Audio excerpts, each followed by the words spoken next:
to camp. He even tweeted out saying that his favorite thing to do is timing out people. Yeah. A lot.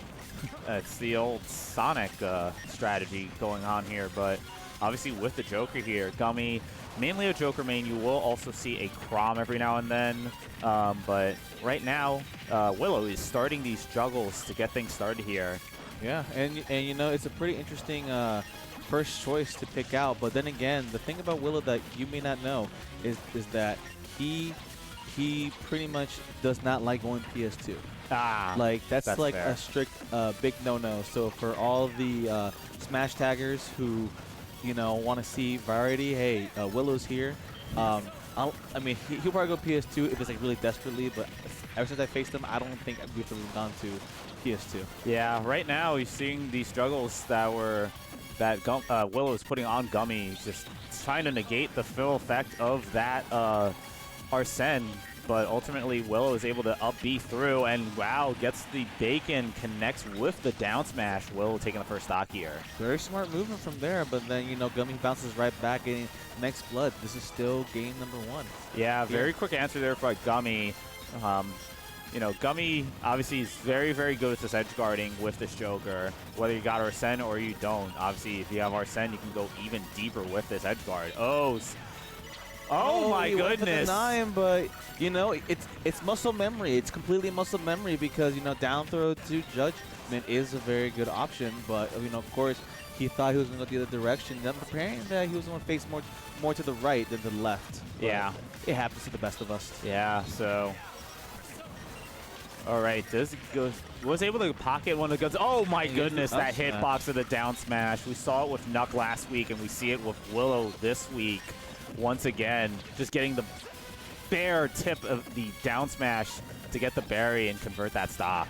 But then here goes Willow one more time, doing all these great combos going on. You know, one thing I noticed about the difference between Willow and, Willow, Deathstroke, Nuck. I mean, there's so many Game & Watch players that comes out here. But, you know, it's funny that a lot of them play differently because they have different ideas of neutral. Because, you know, a lot commonly, like, you know, top players like Meister and Maya, where they both play the same way, but they have different ways of finding neutral and finding ways to get that advantage. And that's what I'm seeing with Willow right here, because Willow, you know, instead of just constantly, you know, playing defensively and wanting Gummy to go out, he's purposely playing mid-range to apply that pressure. Man, Gummy fortunate not to get hit by that up smash. It just goes for it all with the F smash, but will end up getting the up smash there to even up the stocks here. Gummy's still got a lot of work to do, and Arsene is nowhere close. Getting a little bit risky right here, but, you know, Willow, you know, Gummy has to rely a lot on his, you know, his camping abilities and slowly rack up damage. I remember having this conversation with some friends about Smash, and it was like, racking up damage is helpful to the long end, but it's also dangerous because we've seen Willow killing him. No, no, no, no! Don't let it happen to you! Meister does that all the time! Willow taking a playtile of the Meister playbook, waiting for... It happens anyway, but ultimately, wow, I have not seen the Gummy Roy. So I do know that Meister does not like playing against sorties. And since Roy is a very meta-relevant character, it's very good to use it with Roy. Even top players like Gluto, who struggles historically against Meister's Game & Watch, purposely picked out Roy just to handle him and Sonic, but for this matchup's sake, you know, for Game & Watch, which I can see why, because, you know, the disjoints and the pressure, the amazing aerials that Roy has, does keep Game & Watch at bay. Well, it's working out so far. Has Willow at 108. Looking for the edge guard here. But I'm a little surprised we're seeing the Roy come out instead of the Chrom, just because Gummy was a Chrom main before Joker came out.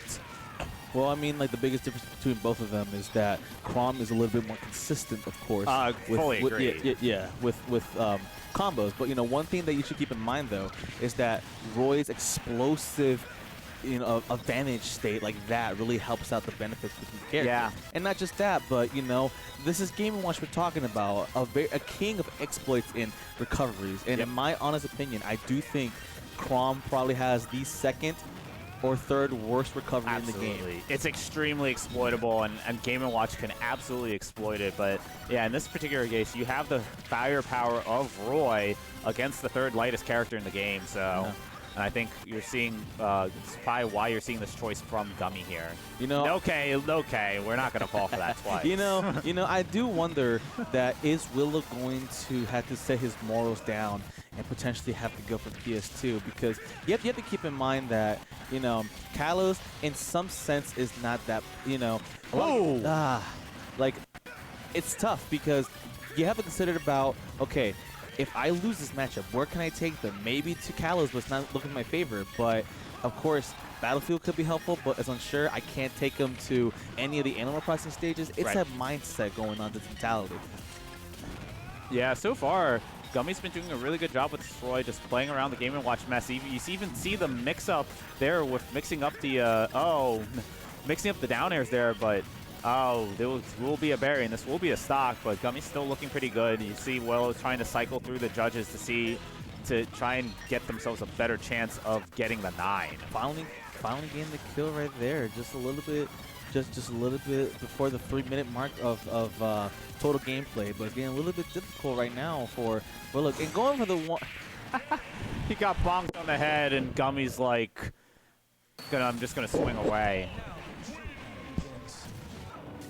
Still a good movie. No, Jack Black makes the movie. All right, here we go. This is game number 3 on Hollow Bastion. All right, going to Hollow Bastion right now. I mean, honestly, it is a wise choice. I mean, Game & Watch does benefit a lot between the stages because he gets to camp out the bottom and the top. The only danger is that he was facing against Roy.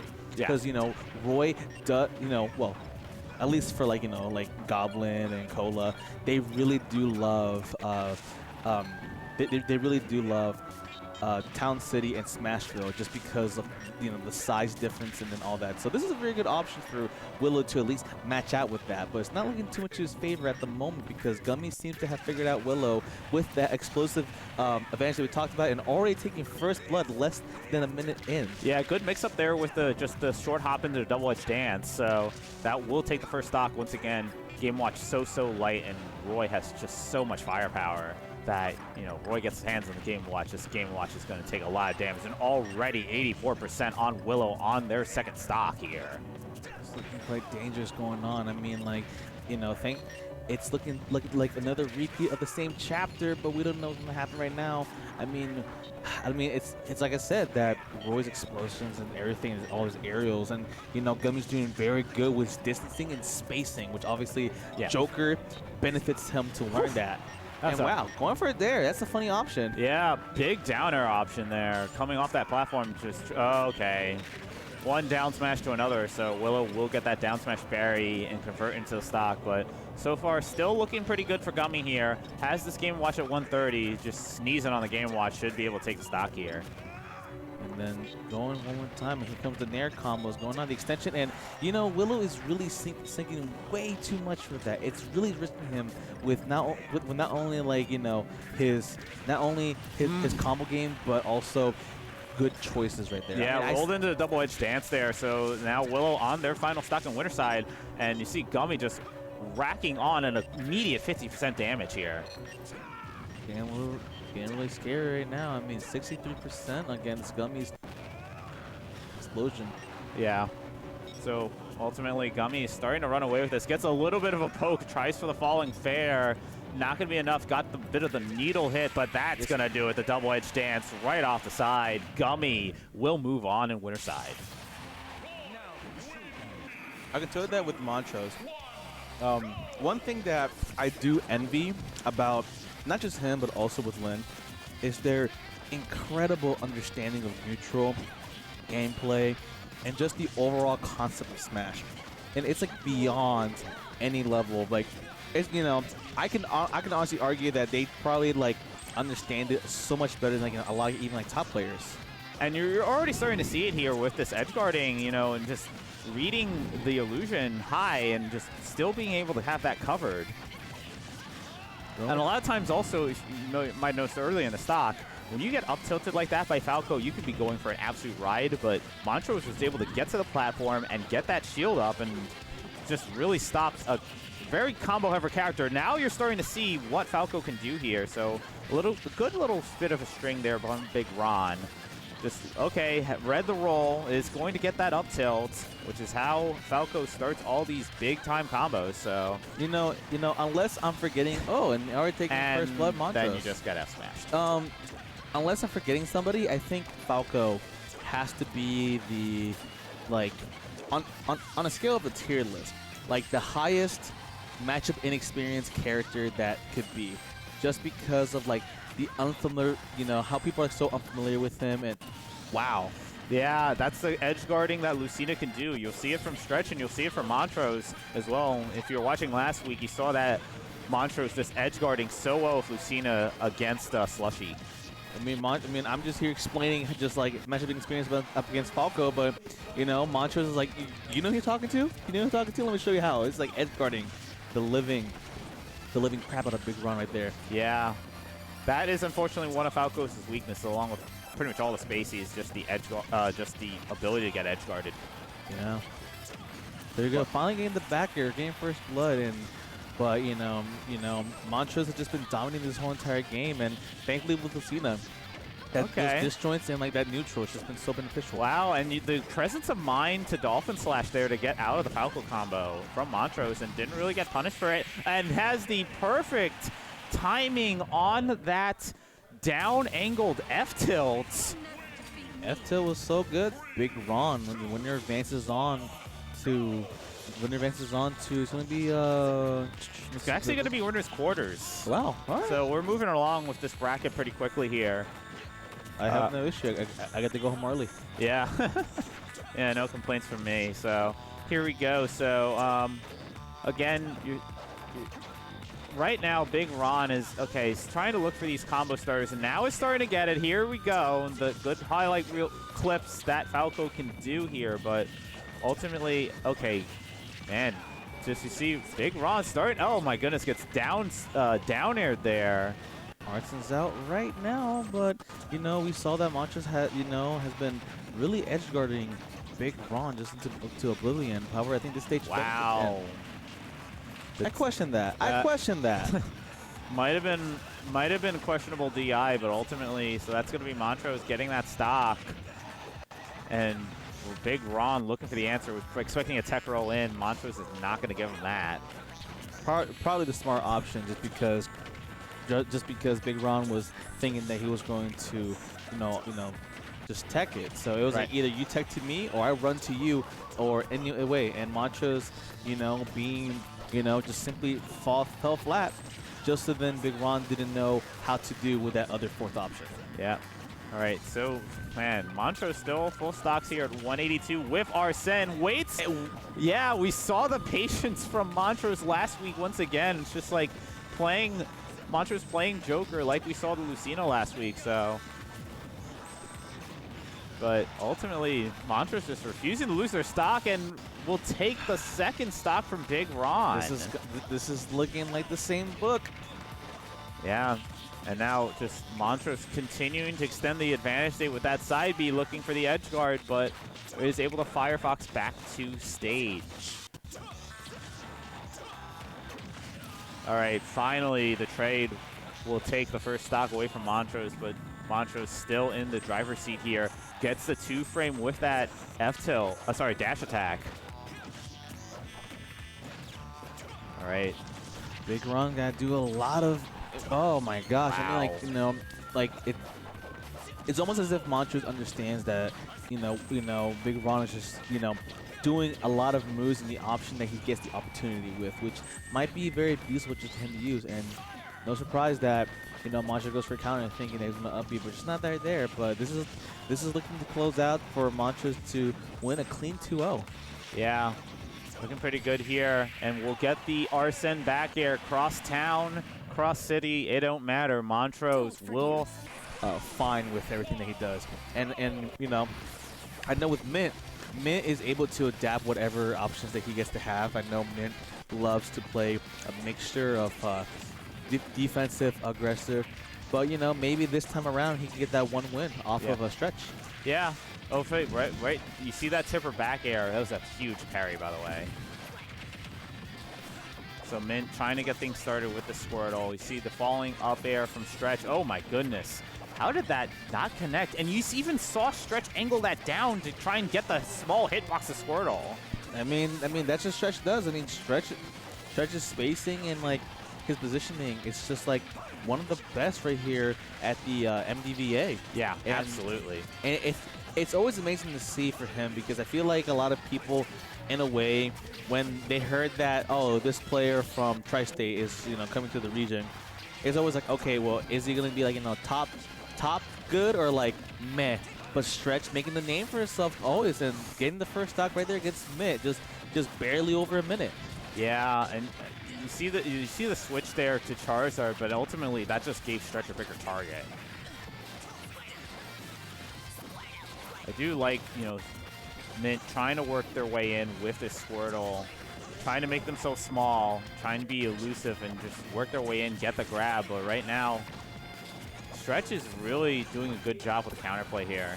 We do have to acknowledge that in some ways it can be risky just to play with Squirtle, because, you know, you won't be getting that constant kill, especially against a player like Stretch. I feel like Stretch is someone that you have to legitimately outplay in neutral. Absolutely. All right, up throw here from Mint. After going in the recovery, we'll have the down smash have that covered the roll. Oh my gosh! Again, you see that down angled neutral B, but ultimately got that jump called out by Mint. Feeling himself a lot more, but right now Mint, it's a. Yep. Well, I mean, you know. Yeah, this is the edge guarding coming out from Stretch, and you can just flare blitz all you want, but ultimately the high flare. Oh my goodness, that shield. I mean, like, you know, like the Fire Emblem counters are not really, you know, that good for this game, but I will say it does the job enough to where you can create a lot of pressure and get with the up B out of shield, killing Mint right there. Stretch is looking to close this out to make his way over to winner quarters. Yeah. You know, Stretch looking pretty good here once again. Yeah, oh my goodness, even just the perfect timing of the dancing blade here. And just Mint's just really struggling to get some consistency. Almost got edge guarded there. That might have actually killed if he got the tipper. All right. Good grab into a back air, looking for this edge guard. Oh no! Mint trying to tether cancel to mix up the recovery, and unfortunately falls to their doom. So it's going to be Stretch taking that game. Hold up. I just noticed. It's not like MintChaocolate, like chocolate spelled right. It's freaking chaos. What? Yeah, MintChaocolate. What? I just pronounce it chocolate. I didn't even know that. I just the other way. I was about to say to the guy right here that, hey, you spelled his name wrong. It's like, never mind. No, it's he's smirking right there. He's like, oh my gosh, what? No, that's the way that tag is spelled. I did not know that. Oh, you failed the tech check. So Stretch will take that first stock here. Society would be a lot better if it was spelled chocolate, right? But I see why it's chocolate. So, back to the game right here. Yeah, I mean, like, you know, that very unfortunate. I mean, tech situation, and Mint's right now already about to lose his second stock here. Less than, we just reached like the minute mark right here. Yeah, Stretch, choosing to Lucina here. And that might have been a missed input, but ultimately, oh no, Stretch going a little too deep for the edge guard, ends up SDing.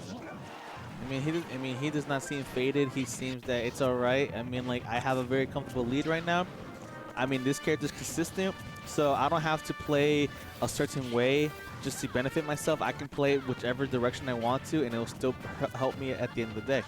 Yeah, right now, Mint, whenever Mint's been on the Charizard, has not done very much at all, unfortunately. So Mint now back to the Squirtle. Looking to rack up some early damage here, but ultimately Mint's still got a lot of work to do, and now Stretch is starting to get some of these hits. There goes all the uppers right there. I mean, we're now reaching out well, not 5 minutes, the 5-minute mark right here, and it's not looking too good for Mint. This is looking to be another closeout victory for Stretch. Man, oh my goodness. Down air hit stun into the up smash.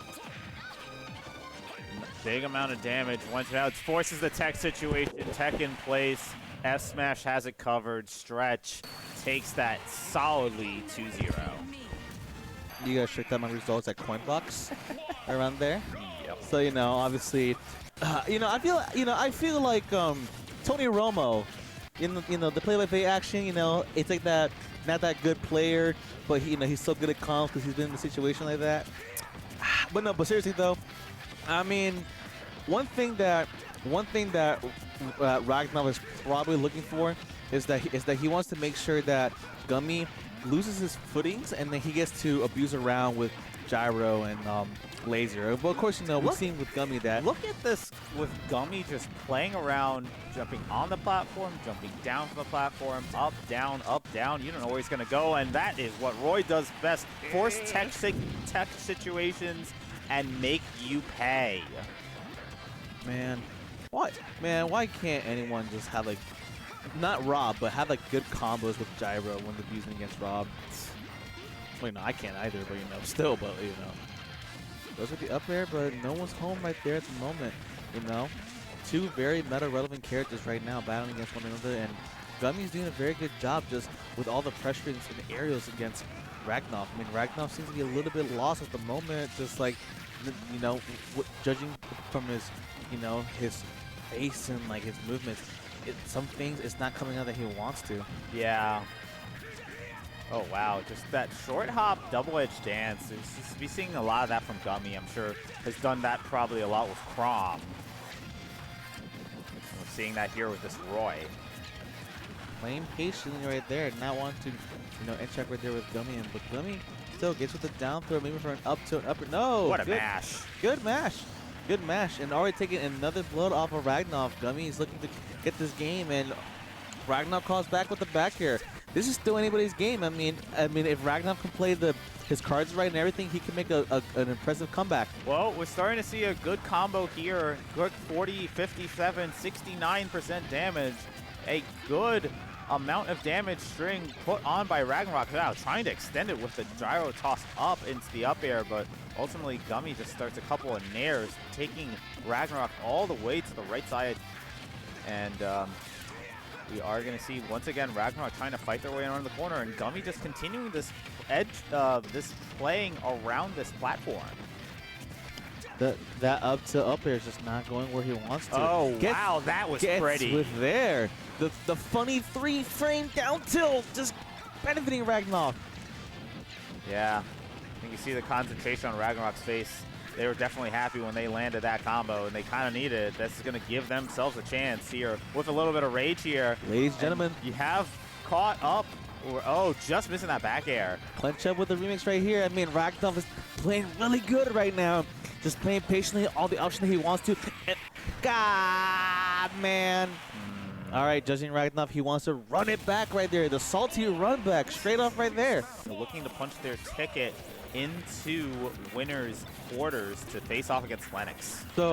So that's a funny joke that a lot of players say. It's like ZD is the best player in the world when he's at locals. In this region, yeah. No, I mean. Oh, yeah. In locals. In locals. So, going by that logic, I think Ragnarok is top 5 when he is the salty run back after losing game 1 closely. Because, like, let me tell you, Ragnarok plays like a different beast overall. But, well, this is not a good example right now because, Ragnarok is, getting right there with just Roy's aggression. I think he's getting a little animated there. But see if Ragnarok can get another big run. But right now, Gummy is just naring Ragnarok across the stage here. I mean, like, I don't blame him. I mean, like, all right, kids, let's say the joke. Rob is big. Rob is and big. Quite frankly, it's showing that right there. I mean, like, there's no way that Roy can carry a character just straight off the edge right there unless you're very big or you just don't know how to DI.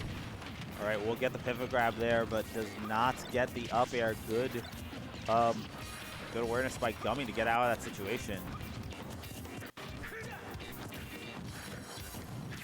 Oh my gosh. Gummy's just doing such a good job mixing up these attacks here.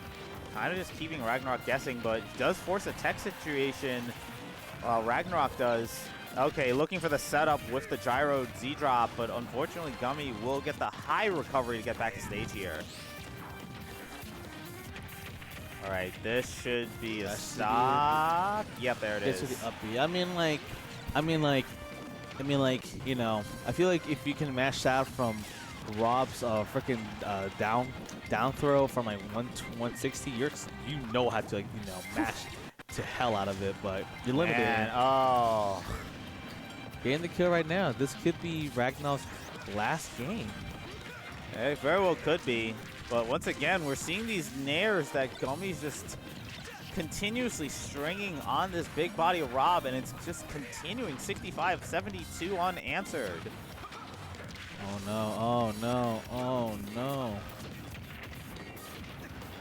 Finally, Ragnarok able to get a little bit of damage going on and forces the Aaron up B from Gummy, but is not able. Okay, gets the trip, and that's going to continue to extend it. And just have another up air. It's not looking too good right now for Ragnarok. I mean, Ragnarok is trying to stay face right now, but it's very difficult. Oof, will get that hit, the back air, but just misses the down air. It's going to be F throw just to get stage control here. But strong attack there by Gummy. Now Gummy's on the edge guard. All right, yeah. The side B, and that was telegraphed right all the straight way. Up there. Gummy just feints the double edge dance, waits for Rag. Can I be biased? Not too biased, but all right. No comment. No comment. From me. All right. So here we go, Wario and Kazuya. So this matchup is kind of funny in a way, but I do think that at the end of it, it's very risky. On paper, it's even, but it can be definitely losing for Wario just because of interactions like that. Yep. It's like you have advantage state for 90% of the match, and Willy can have advantage state for 10% of the match and take your stock. Oh my goodness, that down smash was just a little bit, sorry, that up smash was just a little bit mistimed from Willy. But this is the edge guarding, which Mata-Door is just so good at. And we'll get the up B to connect, forces the rage drive out of Willy, but might have gone a little bit too deep, and Willy's gonna make him pay. It happens. I mean, like, you know, one thing that Wario does so good against Kazuya is that he gets to frame trap them. But, you know, not consistently, but it's just, again, scary. You get one, you make one mistake, and then boom, you're killed. But there we go, Mata-Door swinging right back. He's feeling really confident against Willy's Kazuya, but 60%, I mean, anything could happen. Yeah, absolutely. Such a volatile matchup. Both characters, you know, Kazuya's advantage, the disadvantage state is garbage. Yeah. But that's the whole nature of this character. Disadvantage state is garbage, but you get one hit and you can take a stock. Goes to the uppy right there. I mean, you know, that was the only best option to continue the combo on. Going for a lot of dares, but no bike. That's going to cost him right there. WAF is still ticking right there. We're going to see WAF come out in approximately, I want to say like 13 minutes right now. Yeah, so Willy at 147. Got to make it back to stage, and did still have that up B, but Mata-Door has the neutral get up covered with the dash attack. And half WAF is on right now. So, you know, Mata-Door just need to get to, a certain number, and there's the combo extending right there. Oh, was looking for the down air tech on that platform, but is not. Mata-Door's kind of falling out of it. Good SDI here from Mata-Door, but got caught on that platform that time. That will be an up smash from Willy, but okay, this could be trouble. Yeah, there it is, up B. Not gonna be quite enough. Great DI. And go waft there, then there's the waft. Dilly. Yeah. And Kazuya is a character that you kind of desperately needed, just in the way of, like, you know, his combos, his advantages. I mean, you know, he breathes on you, and you're pretty much dead. Yep. All right, good spot dodge there, starting things with the up tilt. Willy is able to get themselves out of disadvantage, at least for the time being, but right now, Mata-Door putting him right back into the blender. Oh. It happens. And, you know, I see Willy did not mash that out, actually, which I think, you know, Mata-Door might take advantage of that. Yeah, Willy going deep to avoid the bike plus the down air from Mata. And I think, yeah, you might be seeing oh my goodness. I don't even know what that was. little funky. Oh, that was so close, and there's the chomp one more time, and I'm pretty sure one. Oh wait, no, it's gone. The array drive is gone right now, so Mata-Door, he was a lot more free just to roam around, getting the back air. Already 3-2 in Mata-Door's favor, just behind a minute right now.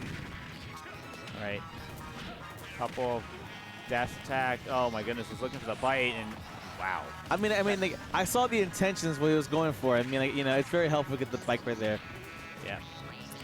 All right. Oh, the bite once again. I think you might have noticed something with that no mash from Willy. Mata-Door is just using the bite a lot more here. I mean, like, that's just what I noticed because Mata-Door is just simply tapping A. He's not like mashing out completely, and I think Willy. Oh, I think that can benefit Mata-Door a lot more because he knows that he gets to abuse Chomp whenever a command grab is right there. Yeah, fortunate for Mata-Door to be in the air there, does not get crumpled by Willy's side B. And just about 10. He was looking for it again. Yes. Mata-Door had it right all the way. And about 3 seconds. Yep, there he goes. There's half off already online. Mata-Door feeling very more comfortable right now. Obviously he just wants to risk anything and make a lot of commitments, but he knows for a fact that this one. There you go. That one combo commitment. Ah, he was looking for a nair right there to continue it on. Good DI still going on. All right, Mata-Door still living here at 145, waiting for one committal move from Willy, and there it is. That is my GOAT. Starting off here on Town and City. All right, right away an F tilt to start things off from Antipop. Just using the spacing here. Right now, the spacing pretty good here, but once Slushie makes their way in, whether it be the hand slap or just getting the F tilt, it could be a whole world of hurts. I love seeing two super heavies fight. It's so interesting. It's just so fun to see, the back and forth and everything. And so far, Antipop's doing a very good job. Excuse me, with the spacing with Gordo. Yeah, right now it's just keeping the juggles on. Oh my goodness, was going for the down air, but Slushie can reverse that situation very, very quickly here. Okay, whiffs on the spinning Kong. Oh my goodness, the back jump into the back throw. But ultimately, he's going to keep this edge guarding going on here. All right. Antipop trying to shark, and you're just going to cargo throwed into the side blast zone. So that's going to be Slushie taking the first stock here. It's very impressive. Just like, I think people, in my opinion, kind of underestimate DK because they just think, oh, it's DK, he's just a lame character. I can just abuse him. Hey, have you seen that one Violet flip? But his range, his advantage, his movement, it's surprisingly good. So, I started casting in the Wi-Fi era, and I wound up casting a lot of Chunky Kong. Oh, really? So, I am very used to casting DKs. Very, very good DKs in addition. So, seeing Slushie here, it's just, I know what this character can do in the right hand, so. Yeah, I mean, like, the rise of Donkey Kong, I mean, Chunky Kong, his breakout performances, well, yeah. I should say breakout. His like performances overall as as a player, Hakiru getting 3rd place at a UFC 2. Oh yeah. Oh, sorry, UFA 2. Yeah, yeah. It's impressive overall. Yeah, some very good DKs out here doing it. So, oh wow, what? Big body. I mean, it was really tough at that situation. It was an awkward knockback, and it was like, even if you have the DI of a god, your big body's just being limited. Yeah, so Giant Punch is charged up. Oh, Slushie lets it rip. Unfortunately, it does not connect here. Very unfortunate right here, and this could cost the game, but we don't know. Gordo's doing a very good. Antipop's doing a very good job with the Gordo's mixing around, but there's the back air. Oh my goodness, what a reversal there by Slushie, regaining stage control here. And you see that whiff of, oh my goodness, but no punish, no follow-up with that berry though. Probably just had no time. I mean, Antipop was mashing out of that. And guess with the down B.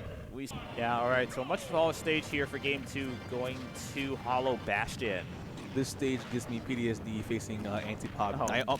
I almost beat Antipop, literally, and he throws out Gordo, and I died at 150 above because of Gordo. Aww. Oh, this stage. You know what?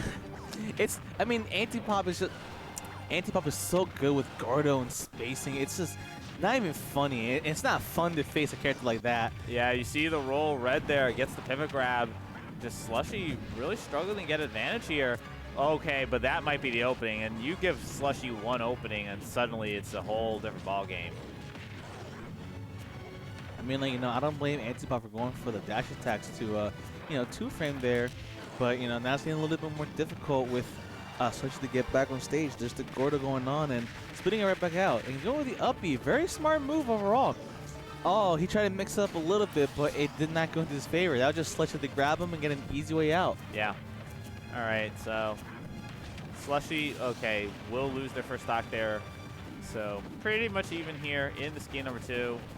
And we're going to see, wow, that is an F throw. You don't see it too often from DKs, but it's clearly looking to force a tech situation there. All right, so reversing stage control there with the inhale. Nair, up air, just quick amount of damage here. And back air out of shield from Slushie. Who does that? Who continues the combination right there? Only Slushie. There goes more Gordo play and getting with the getting with the up smash and it works out. I mean, Slushie dying right there. This could be our first game 3 of the stream. Unless I'm forgetting a match. Yeah, I think the first match was game 3, Gummy and Willow. But yeah, it was. Either way, we're seeing the edge guarding coming out from Slushie here, looking to even up the stocks. 140, 156, still hanging on a ledge. I mean, it's funny that normally it's DDD just with the amazing ledge guarding, but this time Slushie swinging it around, not struggling against that. But here we go, 1 stock apiece. Game number 2, Slushie leading, trying to win this to meet Mata-Door. Yeah. But no. Okay, that was a good get-up attack actually, because that F smash is so laggy for King DDD. But right, another grab here, just get some damage with that Nair, trying to charge up the giant punch. This would be up B. Oh, this is again hanging on the ledge for too long. Slushie once again taking advantage. Will take that game. You got the banana, you got the peanut, you got ways to keep Stretch at bay. But let's see what Montrose can do here. Game 1 PS2, starting off with the monkey flip to get a quick 13% damage. Good choice to go into PS2. I mean, like, very neutral stage for both of them, and Montrose is pretty phenomenal with stage picks. I'm pretty sure he wants to make a big enough stage to where he has enough space to juggle around. And I think we're already starting to see Montrose trying to bait out some of these dolphin slashes, just being able to weave in and out, which is something that Diddy Kong could do very well here. We'll connect with the monkey flip. Throws back, throws out the banana. Understandable why he's going around, grabbing in one more time, trying to make Stretch commit, which honestly Stretch does commit a lot, which Montrose has a good time punishing around. Yeah, right now this has been all Montrose, really, but Stretch starting to take it back. Wow, that's a great up B actually. Just resetting the situation, get back to center stage here. And yep, the banana into up smash, so great first stock there from the part of Montrose. Great first stock right there with the up smash benefiting a lot more to that. I mean Stretch, I don't want to say he looks lost because it's really just Montrose playing around and just outplaying against Stretch really, because that's just what it seems like more. No, it's Stretch definitely isn't lost in this matchup. It's just I think it's just a case of Montrose just playing very well. That banana is just being, it's being to itself, even though we haven't seen a lot of the gameplay in neutral, but it does scare Stretch a lot. Yeah, so. Okay, try to go with the read for the up smash. I don't blame him for going for that, but that will be punished right there. Montrose just taking his sweet time. All right, we'll get the falling there, but ultimately just, wow, just Montrose just weaving such in and out of Stretch's hitboxes. Stretch is having a tough time taking the stock. Back throw is not going to do it here. just trying to whiff for a Dolphin Slash, trying to make something happen. 2 minute 30 seconds just crossed by the clock right now, and Stretch is still trying to find a good opening just to get Montrose right out of the seat, and that would actually do it. Yeah, up throw, I believe it was at what, 184 at that 184, point. Yeah, 184, I mean you're right. that's probably the only time that It kills. Marth and Lucina's throws are gonna kill. So right now we're seeing the edge guard coming out from Montrose once again. But yeah, just the quickness of Diddy Kong, and now we'll get the command grab with the monkey flip. Oh my goodness, yep, that's a stock. He got popped up by 2 peanuts and has the answer to convert with that fair. Oh my gosh, I thought it could have been a down air. Spike. Yeah, I think we were both thinking the same thing, but ultimately Montrose just going for the damage. He was probably just scared to know the fact that Stretch could have maybe predicted it, but yeah, of and course. even stalling the recovery there with the rocket barrel, Stretch not able to get the edge guard. Now we're seeing the Z drop looking for the edge guard for Montrose. All right, get up attack from Stretch, but right now Stretch at 105 in danger of dropping this first game here. That's there, but so good. Good SDI to get away from that and just continue to avoid a round to Montrose. To Stretch. It's looking really much to Montrose's favor so far. Yeah. All right, still able to get that shield up. We'll shield that up tilt. And right now, again, Montrose looking for this edge guard. Stretch will get the down air. He's trying for a ledge tromp there, but we'll just get the down air. But yeah, that's smart play by Stretch, having to respect that banana. Oh, this game is so mesmerizing at the moment. It's 2 players playing neutral so fine, and it's just who's going to outplay the other one, even though so far it's been Montrose, but Stretch has been picking up his feet right now. Yeah, and that falling back air will finally do it. Montrose will take game 1 here. Decon right there, but is it really worth it at the moments when Montrose is just going around you, holding banana, pressuring, just playing neutral so consistently? Yeah, just Montrose just has the ability to just weave in and out of Marth's sweet spots. So obviously the switch to Lucina here is just to kind of counteract that a little bit and get a little bit more consistent damage. Here we go. I mean, looking a little bit familiar like the first game. It doesn't seem that Montrose is faded by the Lucina pick, and he seems a lot more comfortable. And wow, that could have been really bad for Stretch. Yeah. He has to be a lot more careful with moments like that. I mean, maybe he knows something that we don't know. He's cooking up something in the chef, but oh, that could have eaten out Montrose's shield right then and there. Yeah. But Montrose is able to keep Stretch off stage, so that shield's going to have time to regenerate here. A lot of down tilt, keeping Stretch off stage. A lot of down tilt right there, if anything. And there's the banana down. Cooks with the down smash. Montrose is looking to get an early win right here to get out into winner semifinals. Yeah, all right. So gives a good option there with the banana into the monkey flip. Again, you see the trip by Stretch. Okay, we'll finally get that first stock there with the dancing blade. Oh my goodness, that's such a great option. There are times where Stretch, when things get a little bit tough, he has this ability to clutch this out. I think we saw this a couple weeks ago at the cave against ZD. Yes, we did see that a couple weeks ago with ZD. And honestly, I mean, like, that's the thing with Stretch because this is what he's good at: spacing, neutral, and just capitalizing. And now, suddenly, this game has just been turned on its head. Oh gosh, the Lucina is starting to make this work. As Stretch is starting to win neutral a bit more consistently and is able to take that and extend it. Now using the banana against Montrose, forcing a tech situation on that platform, and Stretch is just going to keep on laying on this damage with his aerials. Yeah, now that perfect F-tilt to counteract the monkey flap. We might see a game 3 going right here, but Montrose said, hold it, we're not done yet. He might be rocking 76% right now, but he can still make some things work. I mean, we saw 2 minutes of neutral. We can see that again, regardless of anything.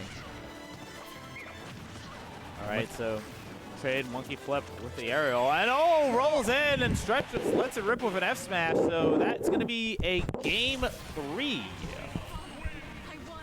I mean, I know that Montrose can still mess around and you know, adapt just as much as Stretch has been doing, but I mean, like, we gotta see that level of improvement go up to him right now.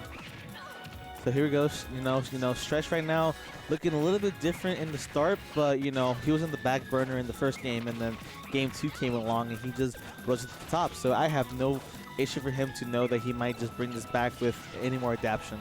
Right. All right, so whiff on the dancing blade there. Just once again, Montrose just playing in and out of Stretch's hitboxes here.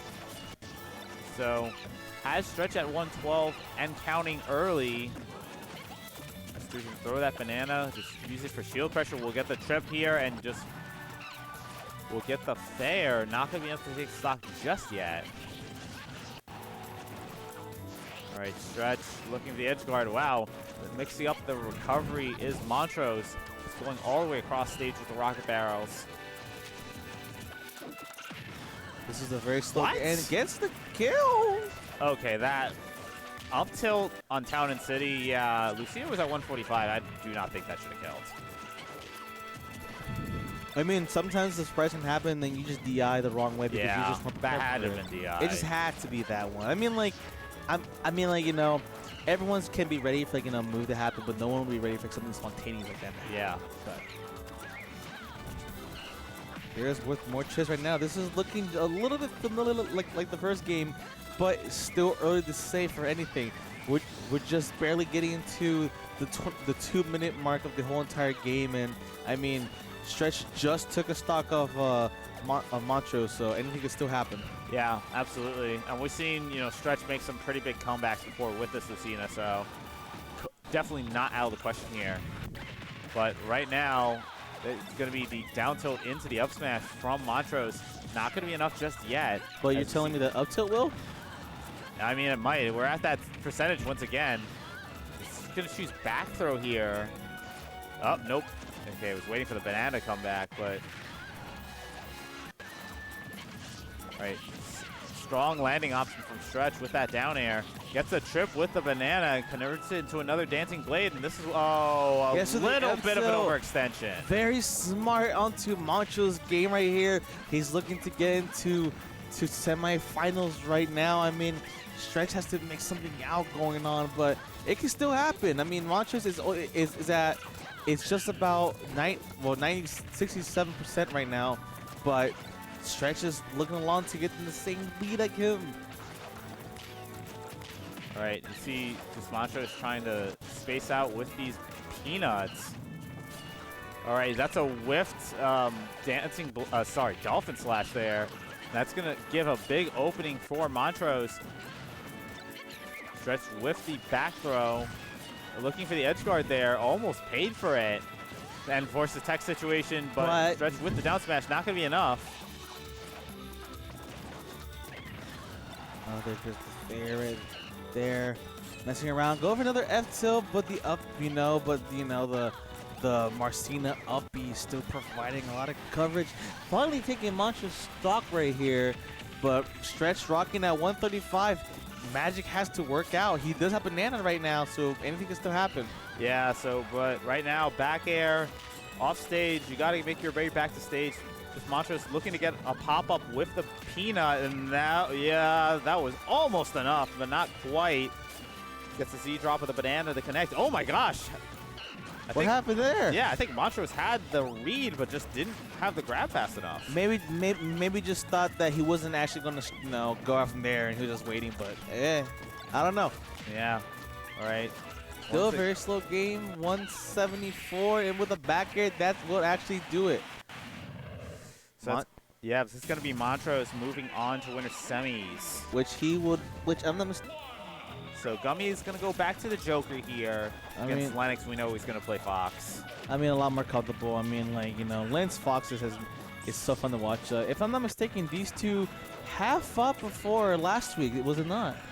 I don't think Len was here last week. Well, I don't remember when. Like I just remember that Len did fight a Joker and he just barely won. I just don't remember when it was. Let me use my super amazing memory. Super amazing memory to look back at the sets. All right. In the meantime, we do have. Okay, sorry, we had a little technical difficulties, but we're gonna find right now, and Gummy will take first blood right now. Yeah. I mean, taking out Len less than a minute here. Yeah, we do have Arsene back air taking that first stock here. Just, oh my goodness, Gummy just continuing to extend an enormous amount of damage with Arsene, and Gummy's really starting to run away with this one. I mean, Gummy plays really well, and one thing that I give credit for Gummy is that he loves to study and understand the player habits and to benefit for him. And you know, it's showing right now that he's not being a pushover to Len. And I mean, Len right now in the ropes, but we've seen him in this position multiple times in the past.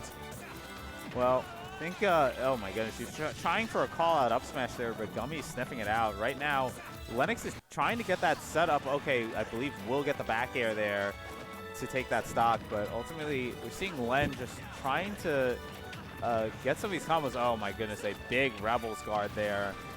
So, right now, these combos coming out from Len aren't as crisp as you would like to be. Some of the tech reads are a little bit off. There's just, it's the things that you need to rely on to be good as Fox, or you could just catch an up air up high. I promise you, it's commentator curse. We will be here talking about like, oh, you know, maybe she did okay, you do that instead. It's just, it's so common at this point. This is looking a lot different than it was in the start. Yeah, that was a pretty big role reversal there, and suddenly Len find themselves in the lead. Just I was saying, like, some of the, you know, was not able to get some of those up smashes, but ultimately is able to find kills in other ways here. Arsene is online. Gummy will get the what? We've seen a lot of funky kills now, so you know, at this point, I've just embraced it. After Diddy Kong up tilt killing before Diddy Kong up smash, even though we clearly saw that up tilt percentage was less than up smash, I'm embracing this at this point. Even games still going on. I mean, you know, both the players, they want to win game one. This can go into either head, but I'm pretty sure Len desperately wants it more, forcing Gummy to approach. Another up air up high with the up air. Going to town right now. I mean, you know, the salty run back going on back, and you know, I don't blame Gummy. I mean, he was doing really good in the stage. It's just that Len's adaptation and like his improvement was just been immaculate and just amazing to watch so far. And right now, Len's doing a good job pressuring against Gummy, but we've seen that these two players can just go back and forth. All right, back air. Gummy gonna be looking for the edge guard with this Arsene. Limiting right now against Gummy's options. Arsene's out at the moment. I mean, what do you think that has to be in Len's head just going around against Gummy like this? Well, you're Fox. You definitely have the frame advantage. Where, you know, you can just kind of play around this Arsene until it goes away, and now it does go away. Gummy's still looking for the edge guard, but oh my goodness, just Len will just charge up the up smash and catch Gummy jumping. So essentially, what you're telling me is, if Len loses, it's a choice because he plays Fox. It's a little MDVA thing that if you play Fox, you lose, you chose to lose. And you know, Len's choosing to win. That's why he's doing so good with his adaptions and just running around Gummy just so freely and fun. Yeah, Arsene is out. All right. Oh my goodness, that illusion probably should have been punished, but ultimately it's going to start an up air string from Len. Was trying to force a tech situation and try and catch with the illusion, but Gummy does not techs away, but ultimately Lenix once again will catch Gummy with that up air. I mean, it's looking a lot. I mean, this is looking like a lot less of game one. Now this is looking like the Lynch show, which now we're gonna see brothers fight against each other right now. Right, yeah. The funny side B. Yeah, but it's catching Gummy with some laggy moves. That's why the illusion's working. Oh and my goodness. The up smash, not enough. No, clench your cheeks. It's still not over yet, but it's gonna be really rough for Gummy to make this amazing comeback and get the F2. Anything is possible right now. Anything is possible, but Arsene is nowhere to be found right now. So Gummy's gonna need a big Rebels guard. Arsene's not there. No, where was the dog in him? Yeah, unfortunately, Len's Mata-Door game 1 PS2. For sure, for sure. As always, PS2 and the DK and the Wario rocking in the shot tag. Like I said, really sponsored. But yeah. Right now they're just kind of, you know.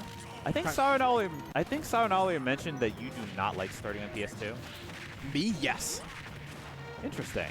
Yeah. But of course, everyone else, big fan. Yeah. You can see it here. Slushie sort of opened up with a little bit of a campy start, but this is obviously why you see him. He's getting absolutely smoked in the combos, but now it's all the Slushie show.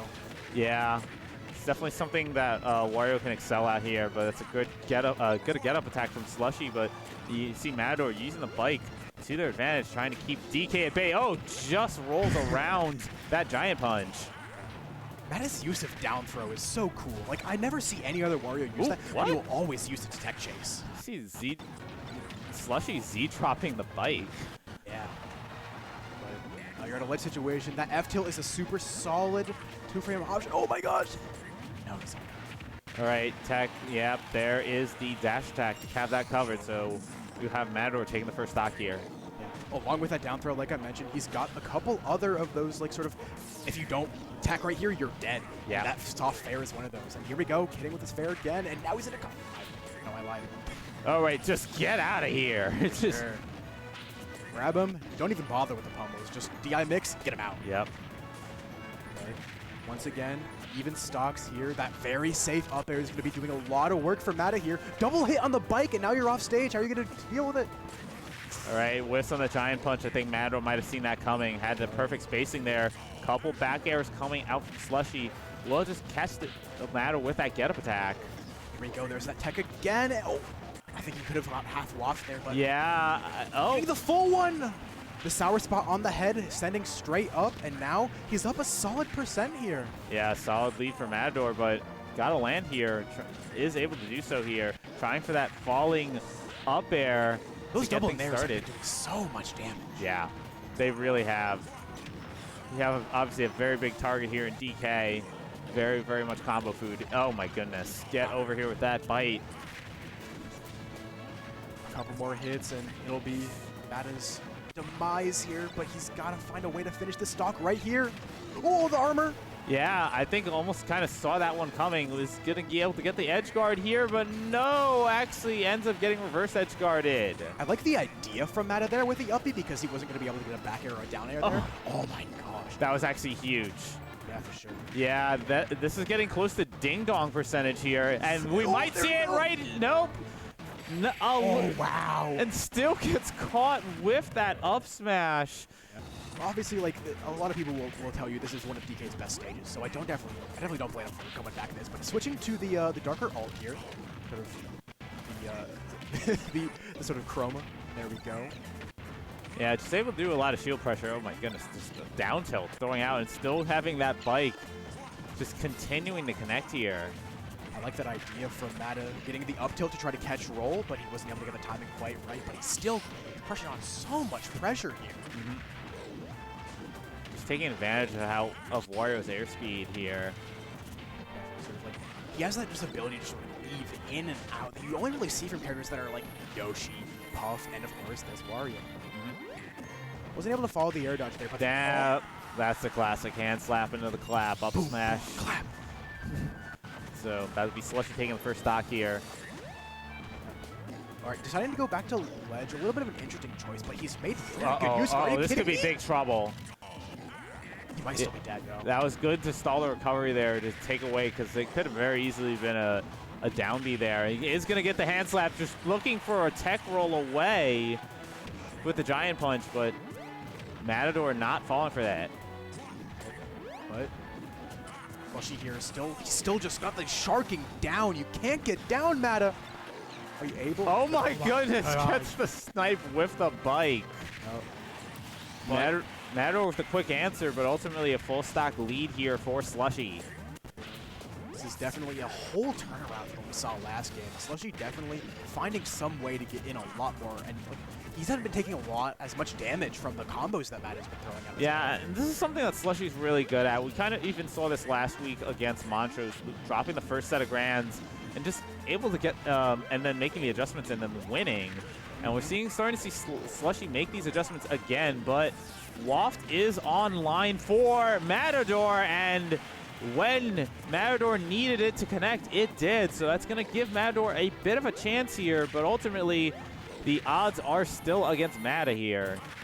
Throwing out immediately, but these up airs have been putting in so much work. Out of combos, I've never considered that as a combo tool, but the up tilt at the very end, taking out this game 1-1. Yeah. Mata's counter pick here. All right, so here we go. Slushie on the precipice of making it to winners finals for the second week in a row. Mata-Door trying to stop this once again seemingly unstoppable DK. Yeah. Mata with these up airs of his own. Is he able to make it out? But no. Big damage coming in from Slushie here. Going for the hard one. Not getting punished. And still, yeah, a little bit advantageous trying to make their way in after the spinning Kong, but unfortunately gets caught by the tail end of it, and that is a ding-dong, and that is a dead Wario. I forget what the name of it is in this game. It's not necessarily ding-dong, but they just call it ding-dong anyway. Slushie told me last week that the best way to DI that move, or the ding-dong, is to up and away. A lot of people do it straight away, and it seems like that's what Mata's doing, but speaking of going straight forward smash, taking him out easy. But Slushie definitely not trying to get any less down here, but the back air comes in clutch. Couple of up tilts. An up air combo headed to the half waft. A good amount of damage there. For sure. Just sort of letting it rip. He's like, this is my situation. I'm throwing it out. Just get the damage. But that trip is so much. There's no way you're dead here, right? Oh, he doesn't have bike. No, he doesn't have the bike. The bike is on the stage. That is such a smart play by Slushie. Knowing that Mata-Door did not have the bike available, just cargo threw him to the opposite side of the stage. All of a sudden, it's just like he's got this crazy lead. Are you able to kill DK? He's like the second heaviest character in the game. Oh my gosh, this could be it. No. Not quite enough in that situation, but ultimately not able to punish the end of the spinning Kong once again. And this could be a cargo throw. No. Oh, whoa! I think he tried to DI up and maybe went too far out. I have a little bit of insight on the Montrose Joker. We talk a lot, and he always talks about how his Joker would go 1-2 at every tournament. But here it is in winner's semis of #31. Obviously, I'm not sure. Like, obviously, he went the Diddy earlier, so the Joker might be a bit of a goof, like a little bit of a gap. Maybe this is the new thing that he's going against Len, but it's going pretty well so far. He's going like it's on the jump, Oh, he's trying to counter it. Oh, well, I was able to counter the Wolf Flash, get a little bit of damage off of that. Yes, that's one of the most damaging reflectors in the entire game. The up air, catching him and taking it off the top so early, man. And there we go. You're at ledge again, but no more Arsene. And the I think he air dodged there. He would have lived if he didn't. Yeah. But now you're in the corner against Joker. The scary place to be. Len making it out, luckily. But here we go. It's all the Joker show. So Len finally makes his approach here. Going for the trump. Okay, I like it. But that Wolf Nair, so solid. Like, even there, he was able to parry it, but didn't have a way to punish it. Len makes great use of like all the tools in Wolf's kit. Obviously, Wolf's kit, one of the best overall kits in the entire game.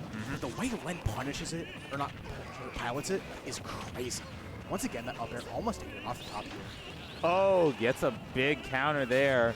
And gets the 2-frame of that Wolf Flash and just whiffs on the up smash just ever so slightly. something I'm noticing about Montrose's Joker is he's not pressing that projectile button at all. He's not pressing the side beat. Obviously, gun isn't necessarily a projectile, but he's not pressing that button a whole lot either. Obviously, like, a lot of Joker's game plan is sort of like dart and weave and use the gun to move and sort of apply pressure from a far distance, but he's not using that and still pulling out a really solid, even game here. All right, able to get the grab. Yeah, back throw. Yes, that is going to do it. So it's going to be Montrose up 2 stocks to 1 here. Lenix looking to even stocks right back up here. Definitely. But here we go. Oh, he missed the second hit, but it doesn't even matter. Len has him in the corner. Wolf, one of the characters with the highest like capacity for corner pressure in the entire game, and spots out just smash. That's the classic, man. Like Wolf, he's got like obviously their characters like that was definitely a miss input. Oh my goodness. Yeah. Yeah, the other critical thing with that up smash was that the Arsene was about to come out for Montrose, and that just took it away for at least for now. Now it's Arsene is about to come out. There he is. Yup. There we go. Using the projectile sort of getting back on stage. That's to be so much damage. Yeah, you still had that lingering damage just adding on here. Finally makes an end here, but is it too little too late for the Wolf here? Well, it's going to get back throw. It's going to eat up a lot of the Arsene meter. Oh, was able to counter it, and now Arsene is just about gone, and now it is gone. So now this is definitely going to be, I was about to say advantage in the favor of Len, but ultimately you got to get back on the stage. I feel like, oh my gosh. The tippy toes of that up air. What percent was he at? That was ridiculous. You've never seen non-Arsene go banger. Jungle level roll.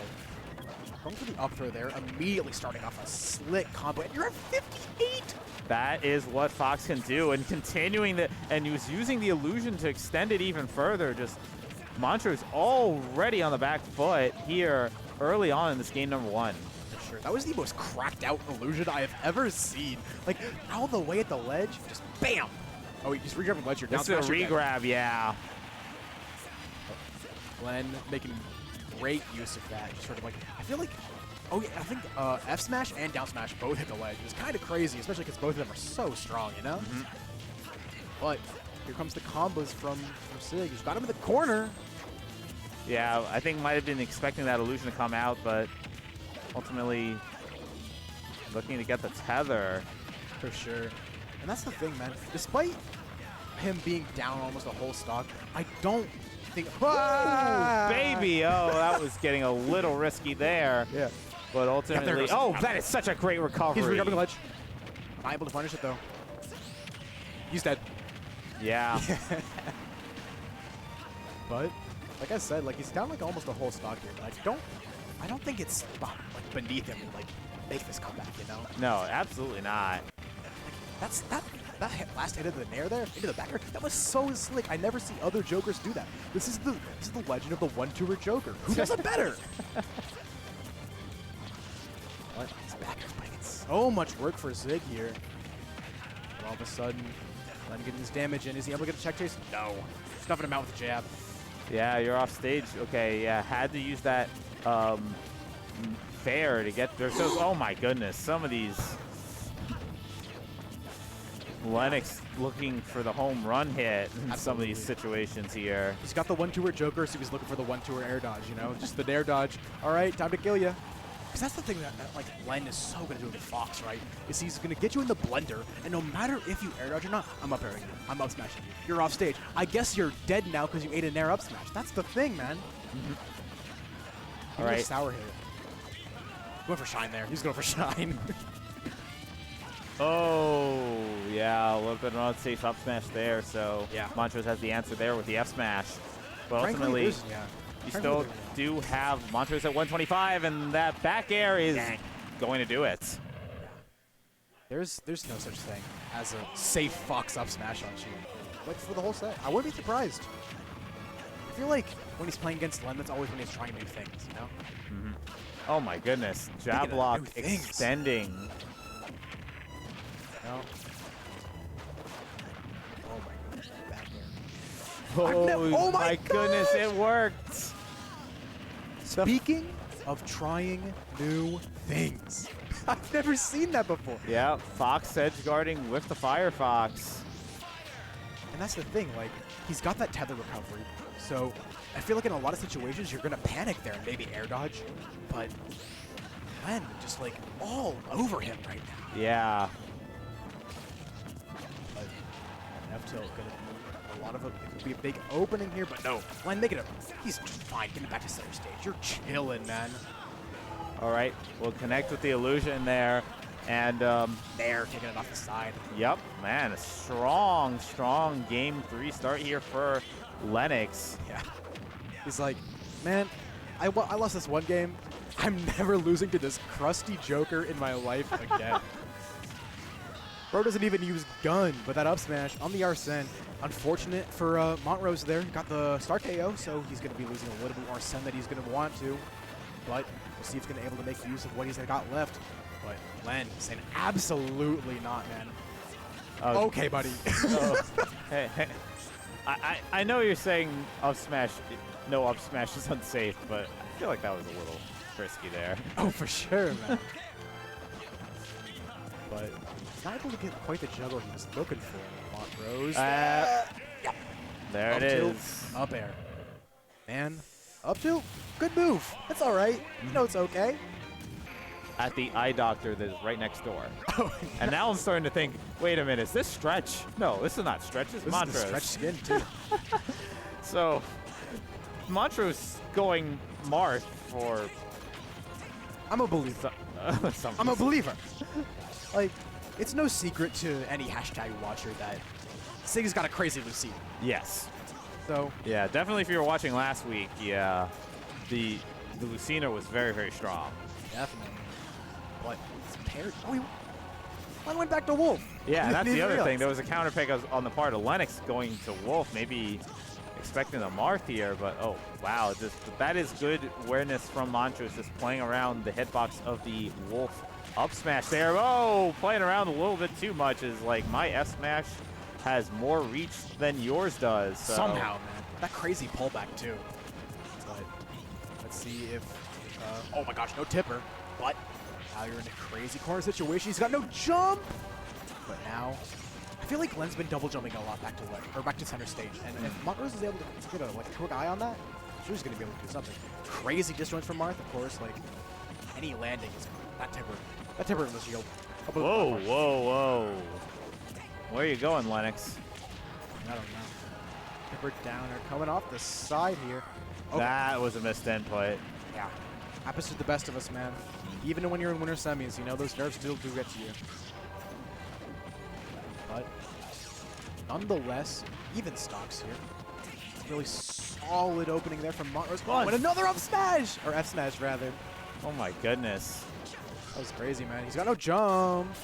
Yeah, is able to Wolf Flash, get themselves back to stage here. I feel like I've been calling that out a lot, where he's like, Len will sort of like use his jump preemptively, and then like, oh my gosh, you're not dead. Okay, yeah, he's been using his jump preemptively, but like Sig just isn't really able to find the hit he's looking for to sort of seal it out, Right. to make that punish worthwhile. Oof. Interesting air dodge there, but able to make it back to the ledge. 100%, man. Trying to see if he can get these other down tilts. Honestly, without a jump, Tipper down tilts probably had a kill. Right. Carry, yep, that's going to be an F smash. But still, like, we always talk about Martharitis in other games, but nope. Sig having none of it. Even stocks. Even, honestly, even Yeah. percent here too. But Len having none of that. Getting that quick grab combo. Oh, Yeah. missed dash attack there. That was a little- Oh, but misses the grab off the Wolf Flash. I get you, man. Going for all with that up air up there. Yeah. However, see if he's able to clutch it out here. Okay, this time waits out that F smash, but will get grabbed into the F throw. Once again.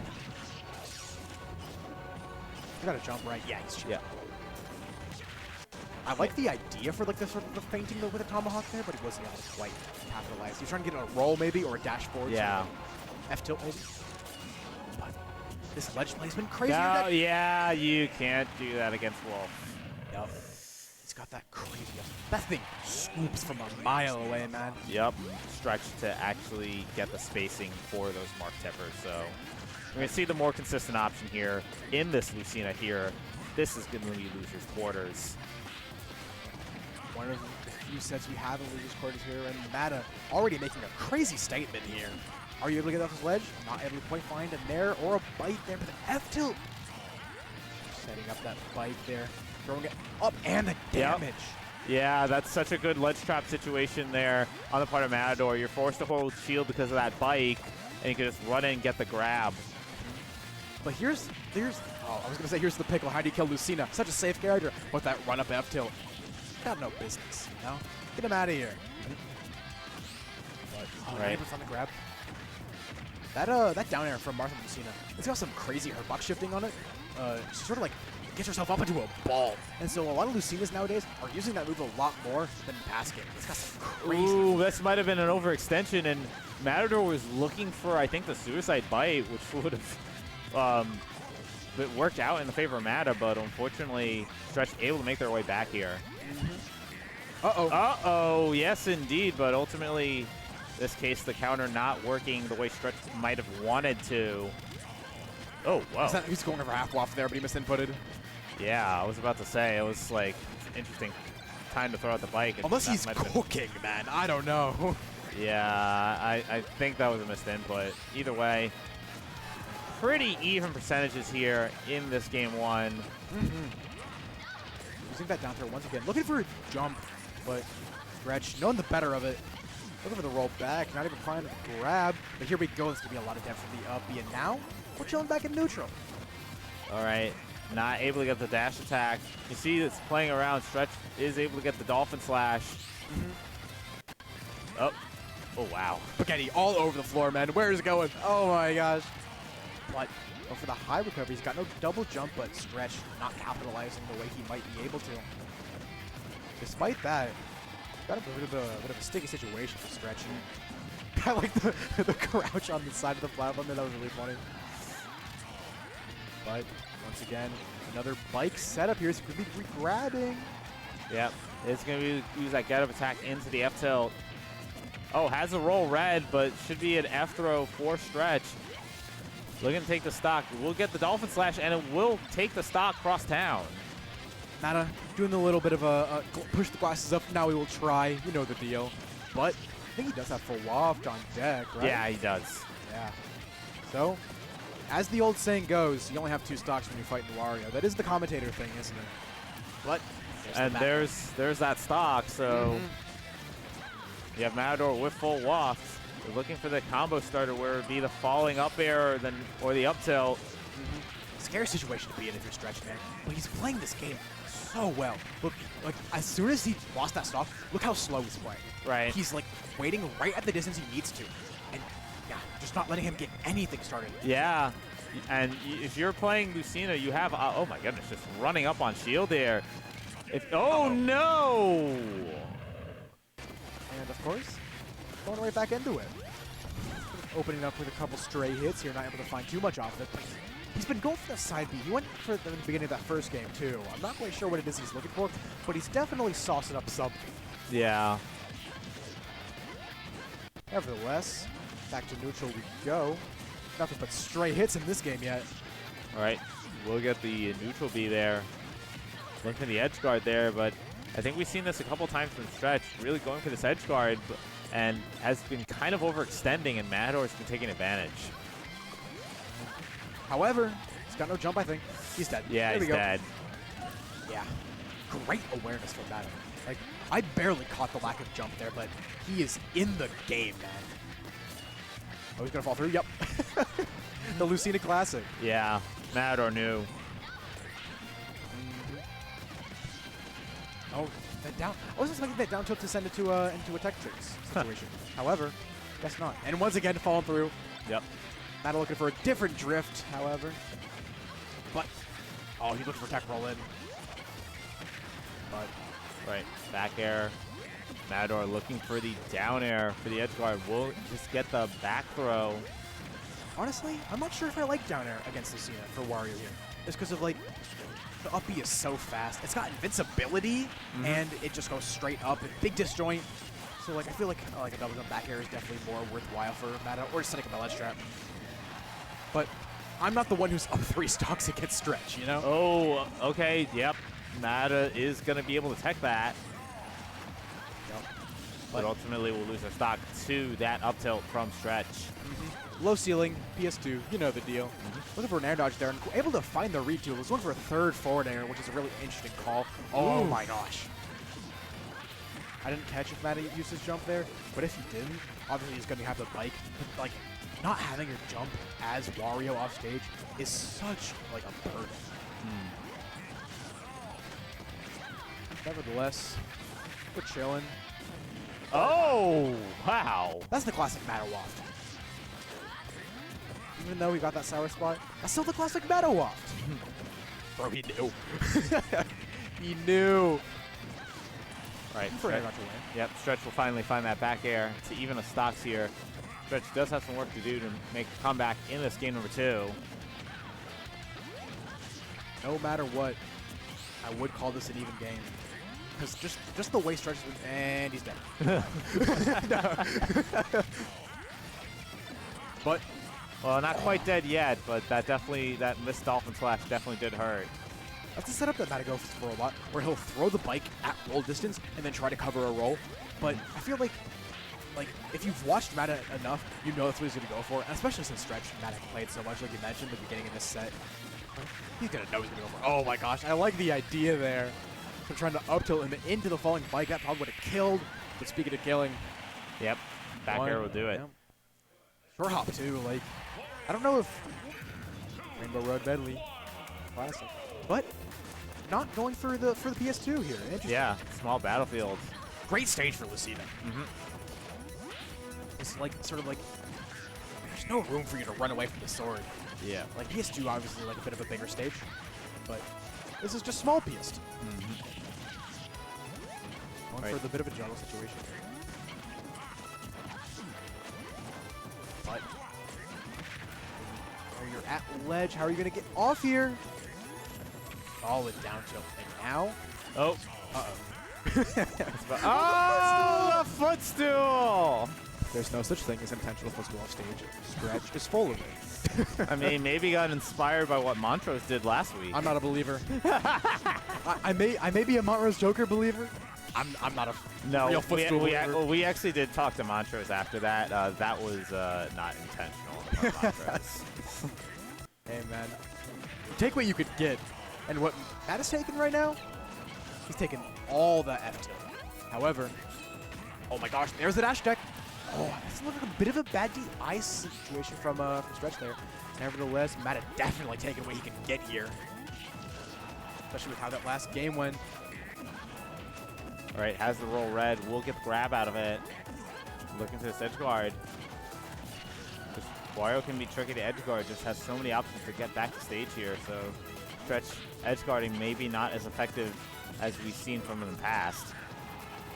There have been like multiple situations when we saw Mata versus Slushie and now Mata versus Stretch where people are trying to use the bike against Wario, but sort of like extending the hitbox. I'm going to hit you with a big move. Oh, you're going to come punish it, and now you're dead. However, Stretch, no bike needed. Just get rid of it. Why don't you? All right, so seeing Stretch continue some of these juggles here. We'll get into down air into the up tilt. Uh-oh. Scary situation if you're Stretch. Going a little bit high, you're dead. I lied. But you're dead anyway. Trust. Trust. I've never lied in my life. I'm a believer. Well, Okay. Situation's over. Maybe I am just bad, you know? yeah, well, did reverse the situation here. Stretch now looking for this edge guard once again. Oh my goodness. And that should be... I keep just calling quick things preemptively. I'm going to stop that. All right. Dash attack not going to be enough just yet, but the down air. Oh, it's teched by Stretch. Yeah. You saw, like, Mata was definitely... The way he was drifting there, you could tell he was trying to send him towards the blast zone. But Stretch, ready for anything off stage, man. That's what you've got to be when you get to these top-level players, man. You're in losers' quarters, man. Get to it. Yeah. Start teching. Okay. Oh, wow. That was a whole bunch of spaghetti at the end. I do not think Mata-Door meant for down smash there. Here's the thing. I think he did. Definitely, man. But Mata having something to say about that immediately. Less than 10 seconds, and then you're already at 55, 58. Can I see a death? No. Overextension a little bit off stage there.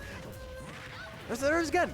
At the beginning of every game, he's gone for sort of a tech chase situation, I guess, on the platform with a side B1. But he's never really gotten anything more than just the side B. I'm really wondering what it is he's going for there. I want to ask him. But All right, so Dancing Blade connecting. Oh, okay. yeah, he's shooting. Just showing. Before he's got bike, he has never done. Yep. But getting sort of a soft fair there. Uh-oh. I like the idea from Stretch. Matt has sort of been like, be very aggressive on his edge cards.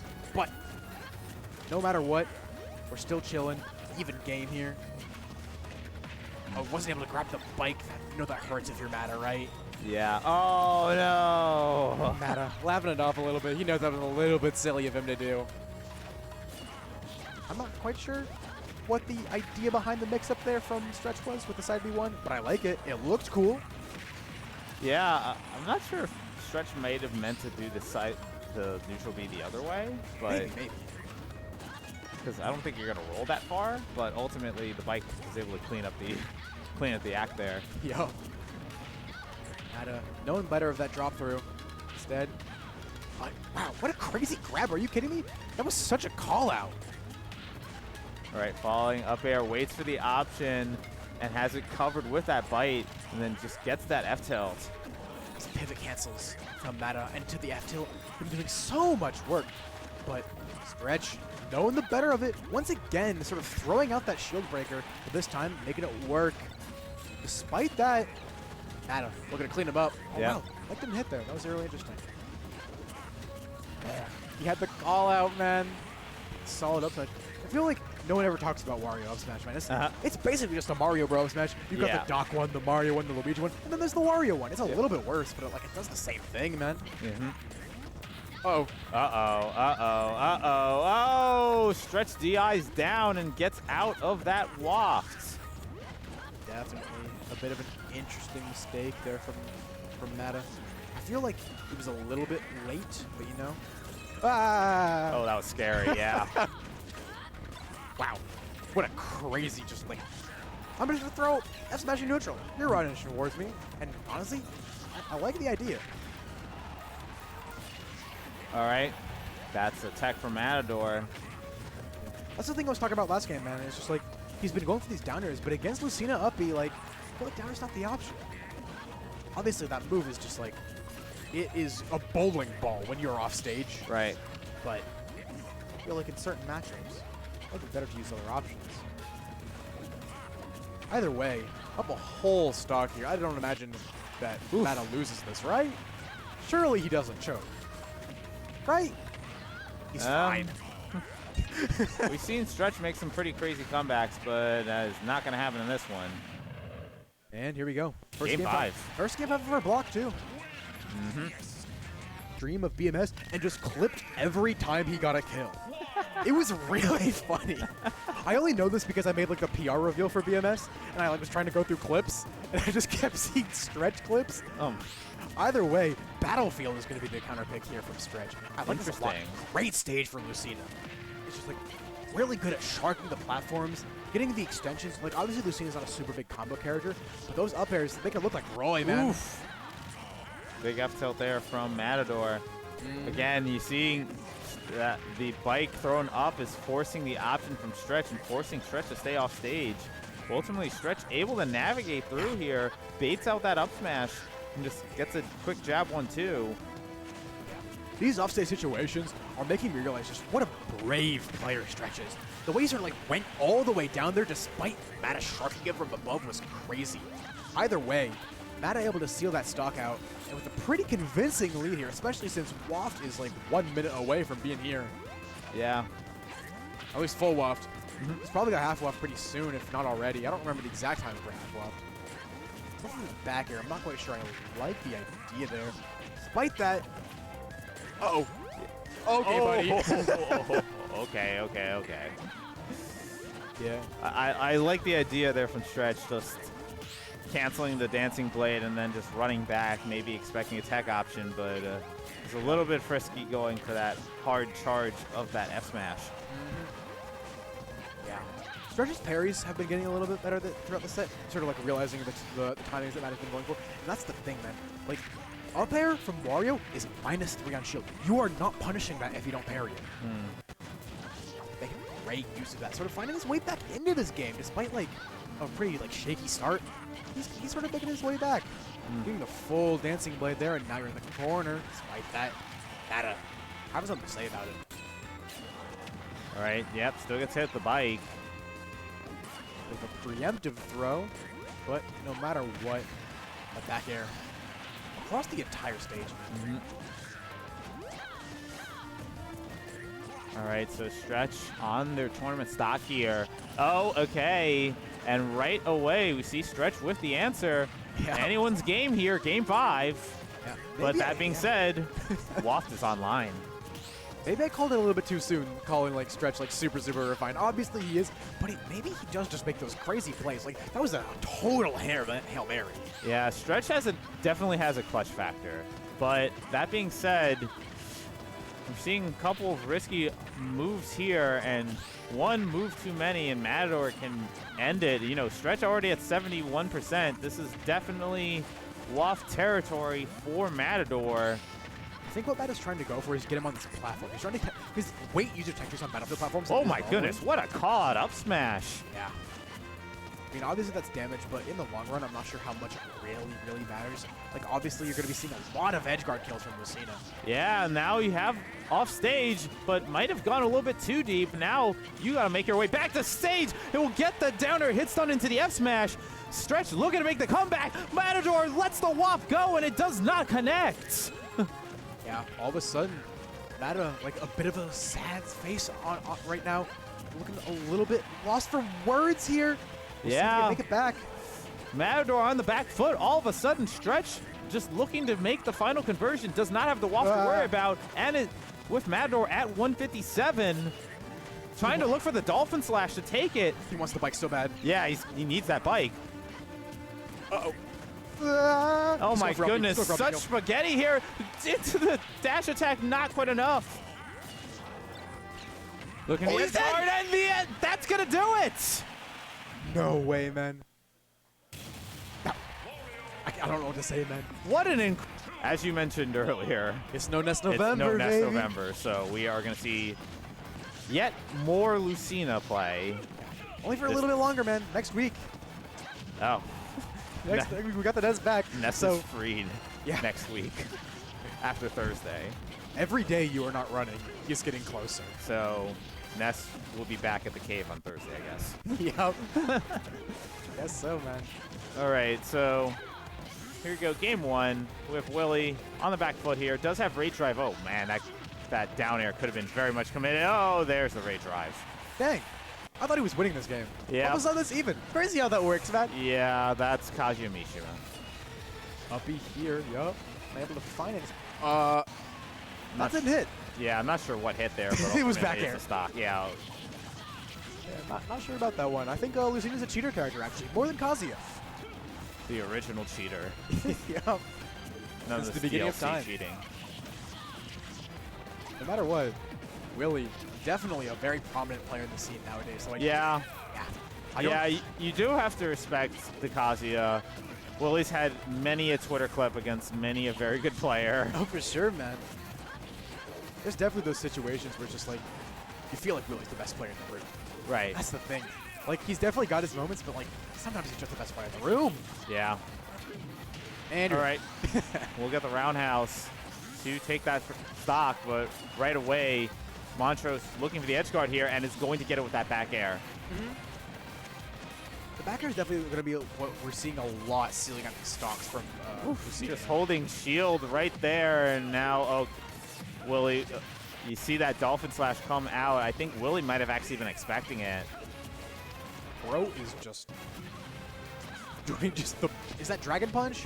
What's the big electric punch? That one. Electric Wind God Fist. That was not EWGF. That was different. What? That was not EWGF. Oh. I'm just forgetting what the name. I think I want to say it's Dragon Punch, but I don't remember. Got so many moves, man. It's way too many moves. Like that one. There's a reflector. Why does it do that with shield cannon? Yeah, and not only that, it's also the strongest reflector in the game. Yeah. He's just been throwing them out, man. Maybe he's going for he's trying to go for an electric, but yeah, I think he's looking for some sort of a crumple or a stun with the electric. Or maybe a crumple with the side B, but Speaking of trips, man. Oh, well, we'll get the command grab on the second try. Yeah. Oh, no back air. He had it there, man. But this is a trouble situation here. We'll see if he can finish his food here. Lucina's so good at edge guarding. Yeah, he saw that air dodge. You know, no jump is left, and there it is. Yeah. That's the thing, man. No matter how good Willy is, and no matter he is good at like piloting that Kazuya. Yeah, Willy tends to do pretty well on the stage from my experience casting him. So, all right, we'll get the trip, but not okay. We'll get the grab into the electric, but yeah, oh my goodness, gets another electric. Just this freestyle combo, but now you put yourself off stage. Yeah. I feel like I'm watching Tekken from someone who's never played Tekken before. They're just pressing the buttons and it's just working. Despite that, like obviously it's like, that's not, I'm not saying that to downplay Willy. Obviously, like he's getting these crazy callouts no matter, even if he is whiffing, but it just looks pretty silly while he's doing it. Yeah, you'll definitely see a lot of swing and misses, but when Willy's just looking for that one, either crumple with the side B or stun with the electric to just get things started. But right now, again, the offstage play is just where Kazuya is so weak, especially against a character that's so proficient at edge guarding as Lucina is. Oh, that is a clank. I almost feel like Willy's playing Kazuya like a Fox or an Aegis. Right. Where it's like, he's going to put you in the blender, and he's going to cover the option. Even if he misses, like, he's going to hit you, or he's going to follow the option afterwards, no matter what. And that's what's so scary about fighting him. Yeah. All right, couple up air juggles. Willy will try and get the down air there, but yeah, whiffs on that move. Either way, I feel like Montrose is playing this so good. Like, he's super big, but he's spacing the way he needs to. But no matter what, Willy will not be deterred here, not able to find the spike hitbox, but he's going all the way out there. Yeah, Willy's going very deep with his edge guarding, which is definitely risky. Now, Montrose will get that Watch back this get a grab. I lied. What if I was right, you know? That'd look crazy. Okay, yeah. Willy's looking for that side B there, but Montrose with that down tilt was able to snuff it out. And then that up air will take the stock here. You're calling the side Bs out a lot, and I imagine like Montrose is doing the same thing. He's like, okay, I see what you're doing here, buddy. Either way, one more big hit from Willy here, and that should be the stock, but Zig is not going to be deterred here. Right now, Montrose is not giving that hit. Needs to at least try and get the center stage, at least try and get an okay, a call out up smash, and will indeed get it there. Despite how many of that move we've seen, I feel like that's the first one we've seen like connect and kill. Yeah, the scary thing is that one interaction positive in the favor of Willy, especially now with Rage Drive, could turn this game right around, and that parry might just start things for Willy. A quick 66% damage and continuing 87, and does have Rage Drive still available. He's gonna do it again. Watch him run up. Okay. Yeah, the Rage Drive is now gone after a tech situation. Montrose connecting with the down smash. Caught on that platform. I feel like he wanted to be turned around there so he could get the back air instead of the fair. Despite that, how are you landing here if you're Willy? Oh, there it is. Get the command grab. No jump off stage here. What's the tech? Okay. All right. Tech's in place in this case, but yeah, that's going to do it. I have not seen this area all day. Yeah. It's been pretty much all Lucina. Yeah, in general, I've seen Willy switch to Cloud, particularly against Game & Watch. Okay. Yeah, I can see that. Maybe you should go Cloud against Emu. I'll see it. No matter what, this is the tech on the platform there. And you're toast. There's no way. Yep. Montrose. Yeah. He's making some crazy use out of like the Lucina air drift. Either way. What are you doing? Counter? Oh, this could be, yeah, I was about to say, is going to be able to get the up B, but I honestly think the counter, Kazuya will probably just super arm through it. You might be onto something. Yeah. Oh, okay. Okay. Just doing He's a lot of been shield, a couple, yeah. a lot of shield pressure there, but ultimately Montrose has just been doing a very good job, and now you have that extra platform on the side. Dang. You just cannot escape, and Montrose looking very strong to move on here. Willy went to the stage to avoid that platform thing. Yep. But Zig just making so much use out of it. And who cares? Dash attack, baby. Woo! All right, whiff on the dancing blade. Oh my goodness, was trying for the spike. It is important to note that Lucina up B is frame 1 and invincible in the air. So I'm not even sure if Nair Nair Nair would be true. Yeah. Uh-oh. Oh my goodness, just Montrose just continuing to extend this. Yeah, tries for it all with the F smash. Willy off stage once again, and you will not make it back. That is Montrose. That is 3-0. Montrose moving on to loser semis, excuse me. Here we go. This is going to be winners finals, starting off here on PS2. I always think it's curious that Slushie's tag is SlushieV2, but he has SV1. Yeah, that's always thrown me off a little bit. I'm like, did one account get banned or something? I don't know. And I don't know. And it's also funny because SV1 is a musical artist that I listen to. Oh. So maybe they're the same person then. Maybe, so. Right now, oh my goodness, even beating out the super armor of that head. Okay, not going to be able to beat it out, but just mashed it insanely. And that was hot stuff there from Lenix, taking the first stock, only taking 12% damage in the process. Like, even if Slushie's this musician I'm talking about, the only person who's making this look like a work of art is Len, man. Like, he's got a crazy lead here, and it's only getting bigger. The fair to the dash attack, and already 64. Are you dead? Okay, try to compare footstool. Yeah. I mean, fair shine. Yeah, Lenix playing very hot right now. So, yeah, I think this is kind of why. I know you were mentioning we're expecting the wolf here, but oh my goodness, we'll get the whiff grab, and that's going to be a back throw. But just, you have DK such combo food, and that is something that Fox can absolutely excel at, just comboing you the heck back.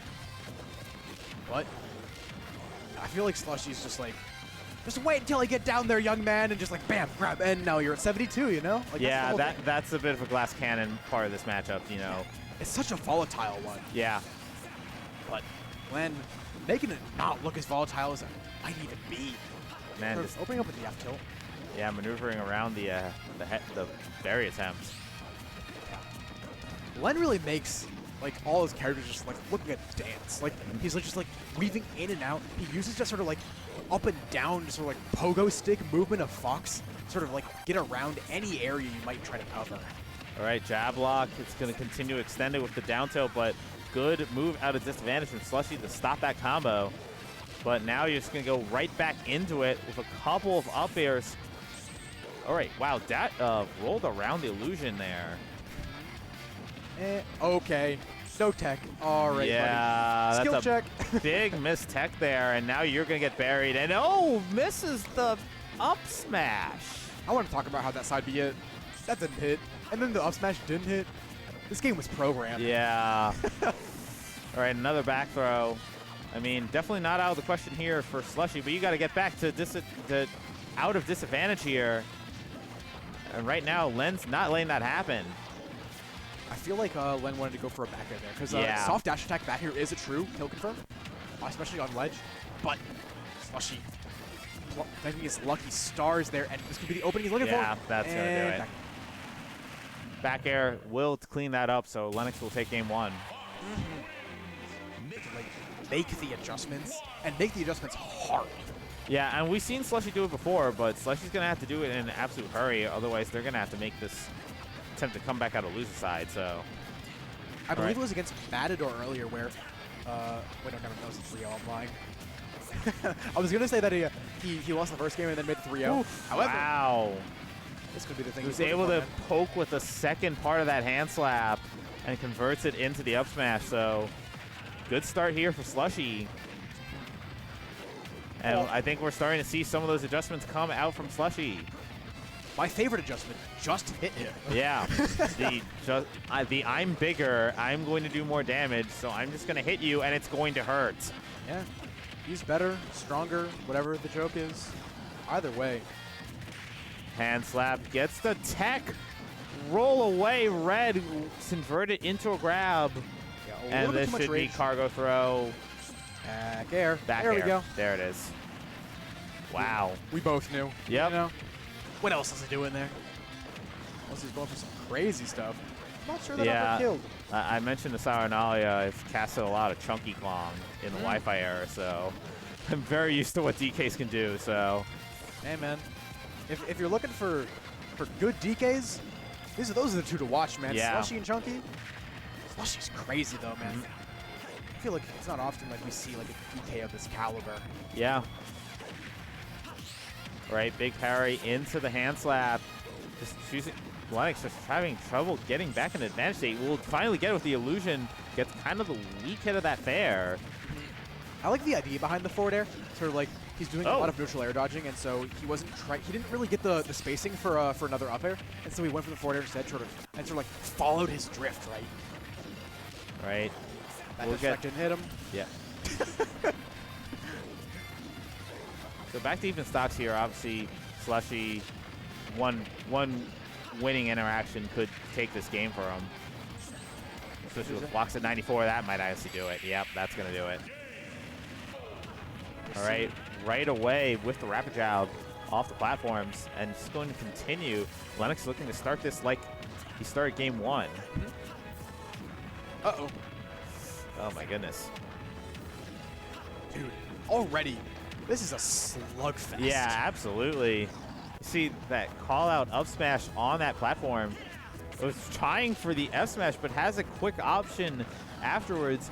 Gonna try to keep juggling with these up airs. Uh-oh.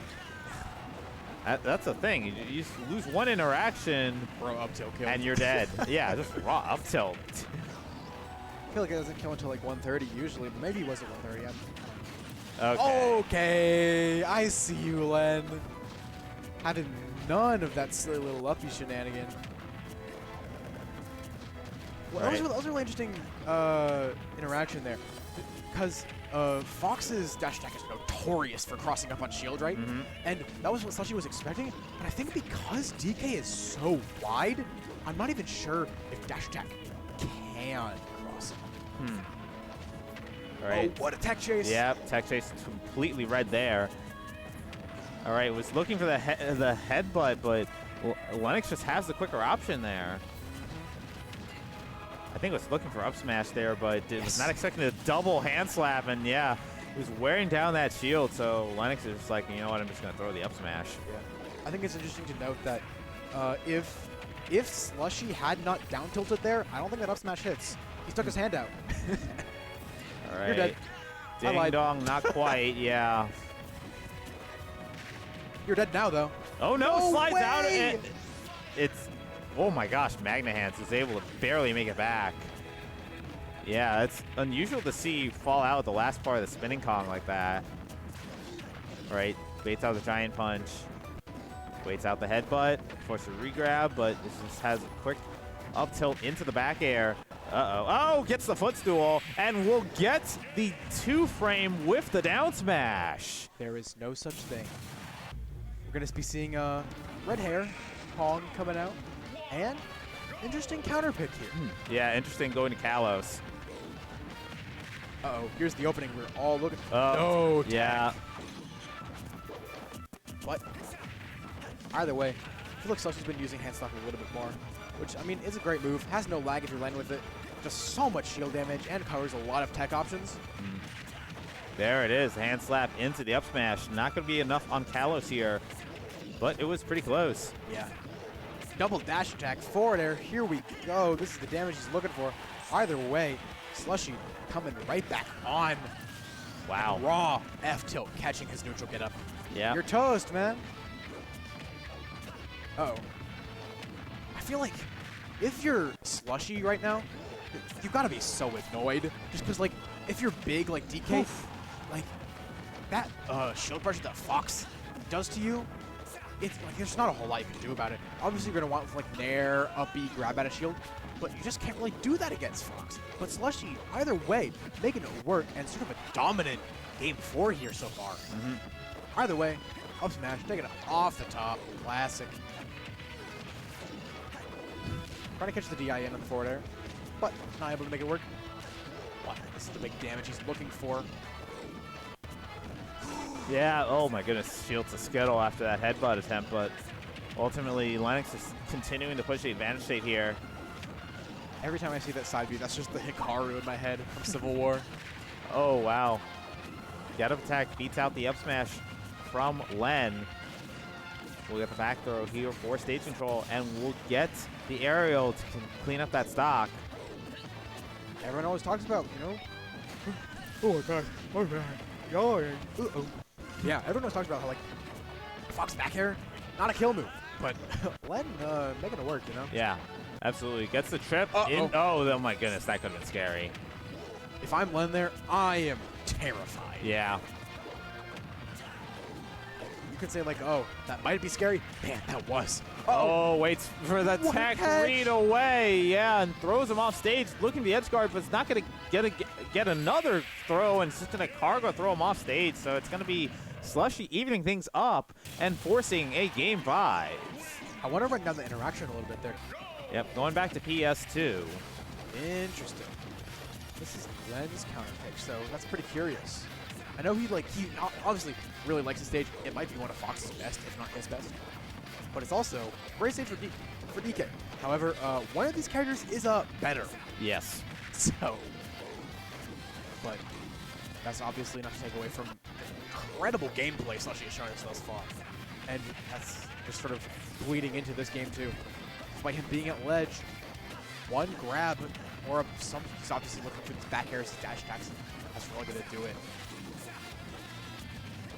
All right. There at a shield, not quite find it. Yeah. Early on, Slushie struggling to get some hits here. Lenix just looking for the up air up high. But has a quick answer worth that up tilt. And Sheesh. We'll clean up that stock. We've seen that like up air token from so often in this matchup. It's not one you really see often, but it might just be the big body, you know? Yep. Just playing around, forces a tech chase on the platform, but just able to cover just with how big DK's body is, forcing the air dodge. Slushie just cannot get down. He can't get down, man. Wow, what a caller. Are you kidding me? Do it twice. Right. Whiffs on the grab, but not going to be able to get the up smash. They're using the illusion once again, and will get the up air up high. Lenix looking very solid here. Still has all 3 stocks, looking to punch their ticket to the winner's side of Grands. Slushie really not happy with how that went, but we'll see if we can catch this edge guard here. No, the big hitbox Firefox there. Yeah, it's actually put Slushie in a bad situation. Maybe definitely trying to make something happen. I think Slushie's starting to get a little bit frustrated. The single laser is so funny every time, man. He's looking for shine. He's looking for shine. I know he is. Guy. Right. Up throw will indeed take the first stock. Slushie still has a lot of work to do, but definitely has the firepower with DK to do it. But ultimately, you got to get advantage state. With this 11-11, you whiff on the giant punch. This is big trouble. That's it. Oh, no. Actually might have saved him. Okay, this is going to give Slushie a chance here. Now, full rage DK, but you got to get at least a bit of advantage state here and not get up smashed. And you just got up smashed, so that's going to be Lenix moving on to... It ended up being a game 5 situation, but I would love to see another game 5, honestly. I mean, so good. Given the skill of these two players, we very well could see this go all the way to game 5. For sure, man. And obviously, I don't expect Mata to change off. Well, I would expect a couple different characters from Montrose. Either that be the Falco, the Diddy. We mentioned the Bayo earlier. It's not happening. Yeah. However, what if it did? Wow, that was a great takeaway. I like that idea. Right. Pretty even percentages so far here. but Montrose will find that back air.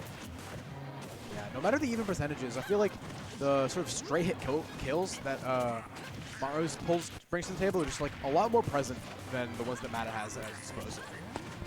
So even if they are the same percent, like Wario really relies on the sort of like weirder stray hits that are not necessarily as consistent as the Lucina ones. Right. Either way, sort of meandering his way over with the bike, not able to quite find it, and he read it wrong. That's the classic Lucina 50-50. Yeah. Yeah, it's interesting to see how Montrose approaches that fast fall through the platform as opposed to Stretch. Whereas Stretch, the mix-up was to not fast fall through. But we don't know that yet with Montrose. Now that right there, that's the classic Mata-Door bait, baby. It's oh, you're gonna pick up a bike? All right, I guess you're eating a dash. Oh boy, this could be half waft does connect, so it's gonna give Montrose a good lead here. Go, but F tilt off the silent, see if he can sort of strike him out off stage. Yeah, just so difficult to edge guard Wario, especially with the bike. We obviously saw him able to sort of like find and sort of like track onto those recoveries against Willy's Kazuya. But of course, Wario has just so many more options at his disposal. Either way, all right, falling up there. Gets an F tilt, looking for. Oh my goodness, where's going very, very deep there. But back air, catching his jump, sealing it out. Montrose looking very composed here. He's obviously a little bit down here, but I wouldn't put him past him bringing this back. No, definitely not. And as I'm saying that, lots of damage getting racked on here. But we'll see if Matt is able to clutch it out. Doesn't want to let anything happen there. He's sort of fishing for these full hops. All right. Mata-Door with that back air. Looking at the ledge trap situation, is going to get it. Has that jump red with that back air. Yeah. Like I was saying, like I feel like, but right. I imagine we saw Battlefield bad here. Yep. All right, quick combo there from Mata-Door, but Montrose get themselves out of it with that Dolphin Slash. Yep. On the platform, has it covered with that F tilt. We'll get this back air. Forces air dodge, has that covered as well with the fair. Here we go, though. Crazy damage racked on already from Montrose. The sour dash attack, though, Milk opening up a huge opening for Mata here. Can't get out of the corner. Yeah, it's just that one opening that you're looking for. Oh my goodness, read the dodge it towards the center and just walked up casually and got the grab. Mata uses bite a lot, like how Captain Falcons will use up B. Either you're gonna like sort of like miss attack on the platform, or you're gonna start shielding on the platform, and he's gonna bite you every single time for it. And that's healing for him. That's more waft for him, and that's huge damage onto you with crazy positioning. Yep. All right. And again, waft is online. Bite not gonna be quite enough just yet. Right. Here we go, though. We'll see who can seal this out first. In a couple, like I want to say 30-ish% up throw is going to start killing for Lucina. But we'll see if he's even able to get there. No more rage, though. That's going to be a bit of a problem. Yeah. All right, once again, the Dolphin Slash out of disadvantage. Try and interrupt those Wario combos. Is going to use the bike against Wario here. Has that roll red with the up tilt. Uh-oh. Wow, great stop. What a good roll. Are you kidding me? That was crazy. Sort of opening up Mata by the seams. Yeah. All right, knocks Mata off the bike here, looking for the edge guard. Man, Monrose's Lucina gameplay is just, it's really crisp. He's just he's a guy who's obviously just got like crazy fundies. Yeah. But I would say the same about Mata, honestly. Yeah. But he's got those Wario fundies, baby. He's got that one thing, and he's so good at it. Yeah. PR for a reason, man. Yep. He's looking for these jumps. Every single time he's looking for these jumps. The way he roared there. Uh-oh. Yeah. That ledge trap situation from Mata-Door using the bike can be so tricky to deal with. That was an insane tomahawk, man. I got hit by that. He's got full waft online. Getting the trip with a backer, that could have been huge. Yeah. But scary situation if you're Sig. Uh-oh. No grab. All right.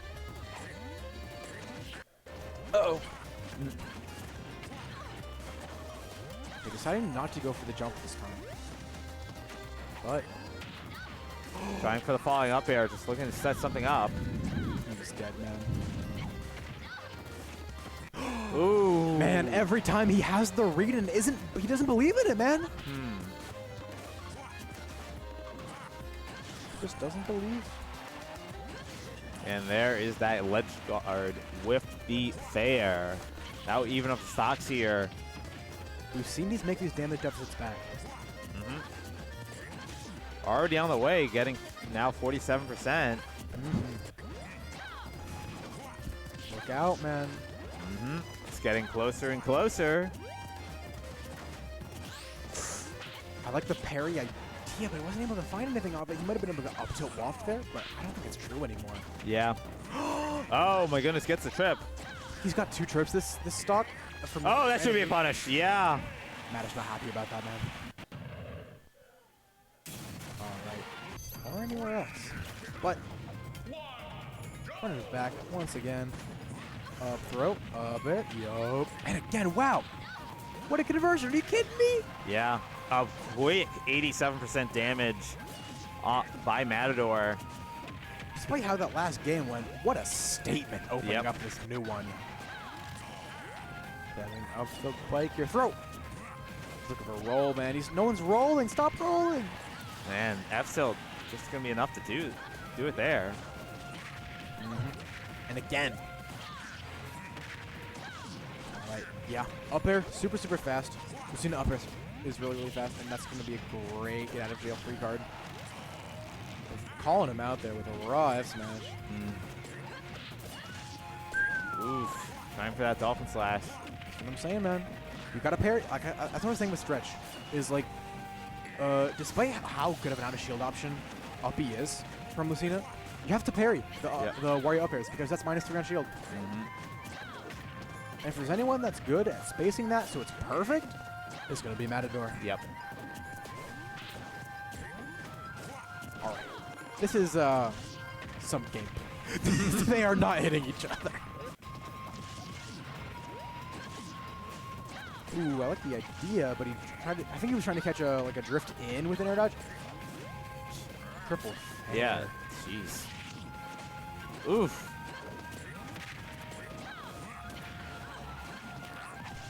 All right, tries to bite, not gonna get it there. By the way, sort of looking to sniff out this jump. It doesn't even matter. No jump, no problem. We're going to close it out here. Getting the grab, and now you're off stage once again. This is where Sig wants you. Yeah, and again, no bike either. Yep. So that made the ledge guard situation very easy for Montrose. We've seen Mata go for these couple options where he... Oh, my goodness. Yeah, definitely an unsafe dancing blade there, and that will be punished with that F smash from Wario. Uh-oh. Yeah, now we're all saying uh-oh because we know what's coming. Yup. Especially, Doug could have started something with the parry there, but... Either way, I feel like it's kind of it's your own 50-50 whether the second part of Wario Nair connects from the first one. Yep. So whether he's going to be able to get these combos started is kind of up to the game. All right. Look at that weak hit of the Nair. Oh my goodness, rolled in. Almost got caught by that up tilt. There's the falling up air into the waft, and that's going to do it. Mata-Door will go up 2-1. Montrose, this could be his last game of the tournament. Opening up with this crazy damage from Mata. 42 already. All right, couple up airs, killing there. Wow, that F smash maybe might have been expecting Montrose to fall through the platform there. I get you. Uh-oh, how are you getting out of this corner? And it's just my double jump. Biggie seems to never really expect just like, oh, I'm just going to double jump above you. All right. He can grab the bike. He didn't do it. Hot potato, but with a motorcycle. You have it. No, you have it. Finally. Yeah. That was really funny because he kind of got punished for doing it. He picked it up and then immediately, oh, F smash. Get him out of here. Yep. But. Oh, wow, what a tech yeah, in. Tech in, and that just going to continue to extend that. Montrose like, thank you very much. Okay, it was going deep for the edge guard. Might have put themselves in a little bit of trouble, but they were able to make it back to center. Yup. I like the idea of the higher guard, but he's got no double jump. No matter what, though. Mata always finding a way to land, even without the double jump. We'll get that back air. This is a scary situation to be in if you're Mata, though. Down a whole stock. Waft. I think it's online now. No, soon, though. Soon. I thought I saw him blink orange, but he was not. Uh-oh. In the corner. But the forward air is so fast. What a reliable option. Yeah.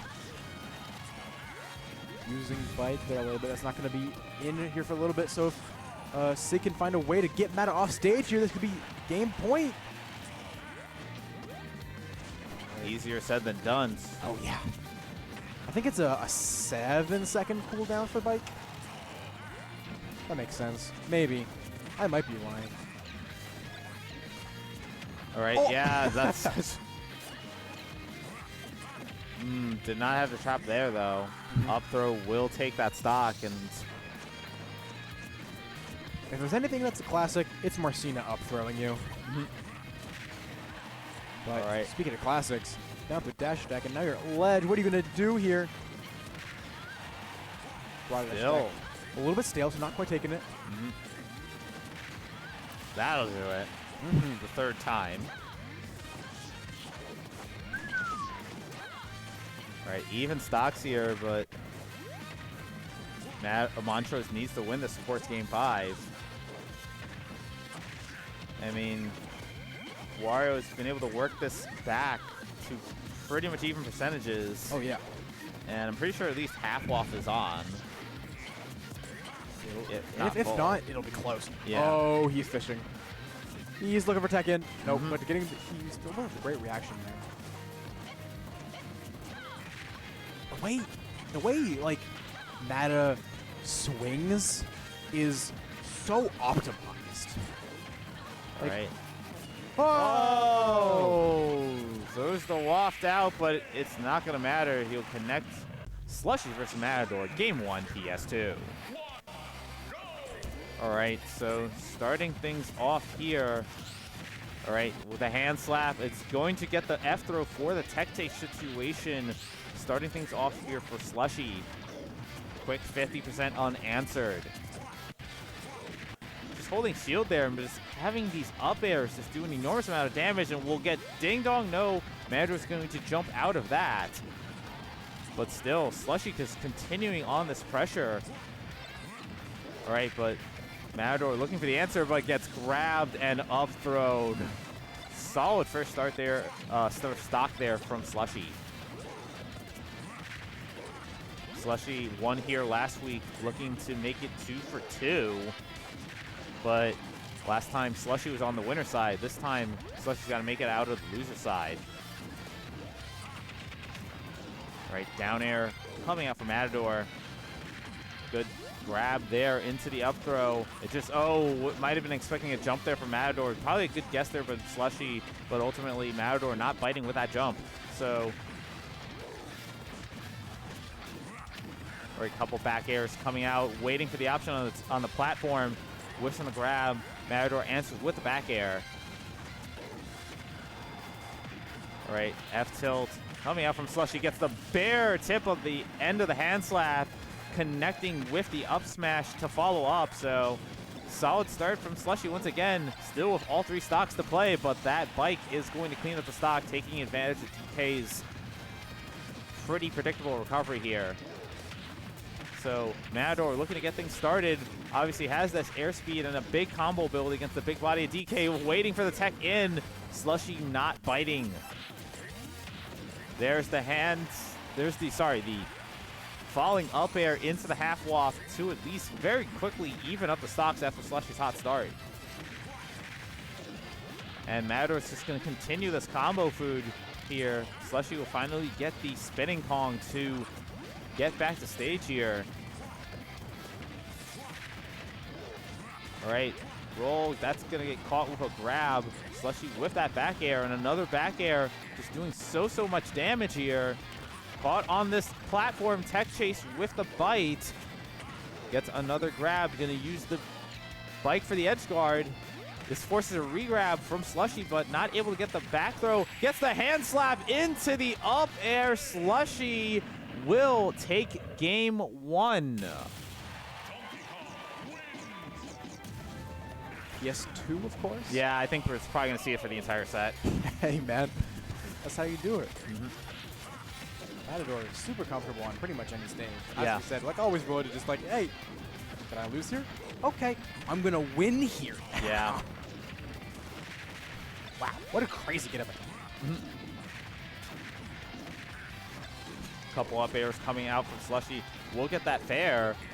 Look at the edge guard. Good 2-frame with that F-tilt, and his no bike means no recovery. So Slushie, after Mata-Door had the combos to start things off, will lose their first stock here. Are you going to get out of the corner? The answer is, you're not. Except for, yeah, that's like those areas where like Mata-Door just like overextends a little bit, and now he's eating. Yeah, hand slap once again. Oh, mix up with the jab. He didn't have a jump there. Slushie was definitely looking to hand sharpen slap. for it. There's the classic. Dang. Now these guys played earlier in winners, yes? I believe they did. And Yes. was it 3-0 in Slushie favor? Let me double check. That sounds right. It was indeed. All right. And so, despite how good and how dominant of a player Mata can look at times, like Slushie just like, he's been putting in the work. Yeah, he really has. Right. Mata-Door looking for the edge guard. We've seen Slushie reverse those situations before, so Mata-Door does have to be a little bit careful. Yeah, you saw the attempt right there with the down air. And we've seen these situations before where it's like, you're in your head, you're like, it's Donkey Kong. I can surely edge guard Donkey Kong, right? Yep. But this isn't just Donkey Kong. This is Slushie. Absolutely.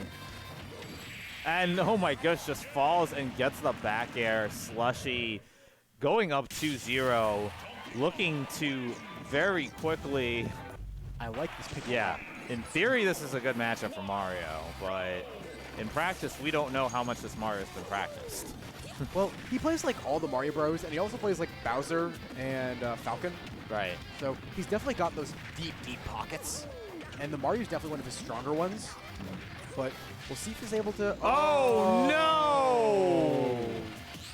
Yeah, Slushie saw that air dodge and is like, ooh. You just saw red, man. Not just on Mario's cap, but just all over.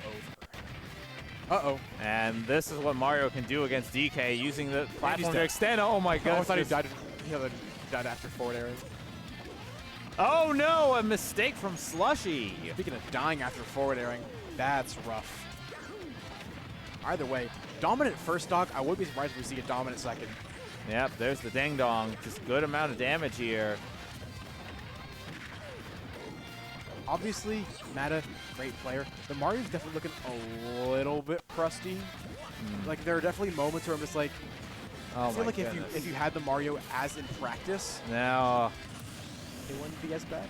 yeah. However, one hit could spell disaster here. Yeah, I think Slushie was expecting the fair spike attempts, was able to DI in. I like the back air there instead of any other option. All right, does get that. Oh, okay, yeah, I was buddy. risking it for the biscuit. That put Mata-Door into not a great situation. Is able to get back down the ground. Oh my goodness. Dang. Like, talk about, like, there was like a moment where I felt like Matt has got it, right? Like, the Mario's coming out, but Slushie just adapts on the fly so well. Yeah. All right, back air from Slushie. Has Mata 129. Uh-oh. Uh-oh. That could be a bit of a scary situation if you aren't Slushie and about to close this game. Yeah. Yeah. This might do it. Yep. Cargo up throw, baby. So that's going to be Slushie 3-0 once again on Mata-Door. And this is going to be the first time we haven't seen a green stage for the game one here. Going to be going with the solid blue instead. I'm not quite sure what the bans would have to be for them to get here. Yeah. Or like who banned what specifically. Yeah, I do not know, but either way, we are here, game one on Kalos, and right now, Lenix is going to work with these jab block combos and trying to continue the extend. Slushie with a roll through, trying to reverse the situation here, but right now, right back into the blender and right into the top blast zone. If there's any adaptation Slushie is going to need to make right now, it's to stop grabbing at a shield. Yeah. He died for that multiple times last set, and he's getting, or at least like got a lot of damage, and he just died for it this game. Like, obviously, DK grab is good, and you're going to get a lot off of it, but the fact of the matter is, you get, I think, 4 frames of penalty when you try to grab at a shield, and DK's grab is already pretty slow to begin with. Yeah. Box aerials are a little bit safe, I think. This is looking like very much a big struggle here for Slushie early on in this game one. Does not read the air dodge in. It does barely get the tip of the headbutt, but Lenix able to mash out of it. You could see him mashing in the player game. His whole body was moving. But no matter what, up a whole stock and Basically tomahawk grab into the back throw. That was such like a slick catch, and he did it so swiftly too. He was like, "All right, you're at 70. I guess you're dead." Yep, Lenix with the back air. So Lenix still has 2 stocks, 2 Slushies, 1 early on in this Grands. If you're Lenix, you're definitely just like, man, I could have had so much more. But a whole stock lead, like, come on, you can't really be like too mad about that, right? Right. Trying to get a little bit of an interesting movement with the reverse hand. Oh, okay, buddy. Okay. And slap. This is the up smash. I'm looking for these up airs from Len rather than the back air out of up tilt, just because I feel like that's where he's getting most of his damage from like up air juggles. All right. All right, good option there with spinning Kong. Gets back to center stage here and rack up some damage. A very, very small shield for Lenix. But it's not going to matter. There is no Fox player on planet Earth that is edge guarding off stage. Yeah, Len's playing extremely well right now. Looking to extend it into potentially a Smashtag win. Oh my goodness, that's a custom combo right there. Like, he had the reactions too. He was like, okay, you're locked. I guess you're taking 77. Yeah, I think Slushie was digging deep into the playbook for that one. And when you're in loser side grand finals, lots on the line here, man. That's where you pull out all your tricks. Right. But getting caught on that platform, another up air attempt will get the grab into the fair. Taking his little bit of time to charge. That was such a good call from Slushie, using the armor of headbutt because he knew he was re-grabbing the ledge. Yep. That's a great way to cover and protect against that loss of invincibility, but ultimately Lenix will take that stock and Slushie will take it right back. Yep. Something, smash 4. Either way, this is going to be a lot of damage opening up for Len here. Yeah, you're seeing eyes on the percent. You're seeing Slushie trying to struggle to land, trying to get an option out, but you just have such a frame data disadvantage against Lenix. You see, the attempt for the Giant Punch, actually the Giant Punch did get used there, so Slushie will lose the Giant Punch and getting absolutely nothing out of it and just falls into the up smash. Don't blink, man. You're going to miss it. That up smash, Len's got them on lock, man, and so quick with it, too. Absolutely. Lenix once again looking very, very strong here. We'll get the back air to start things up and continue to extend things with these dash attacks. Oh, but gets spiked. Wow. What a Hail Mary. I mean, obviously, like, he didn't have, like, a whole lot to lose there, but it's just a Hail Mary nonetheless, man. It's like, this is my option. I'm going for it. Checkmate. Yeah, checkmate for now, but ultimately still in a massive disadvantage trying to land here. Oh, whiffs on the grab.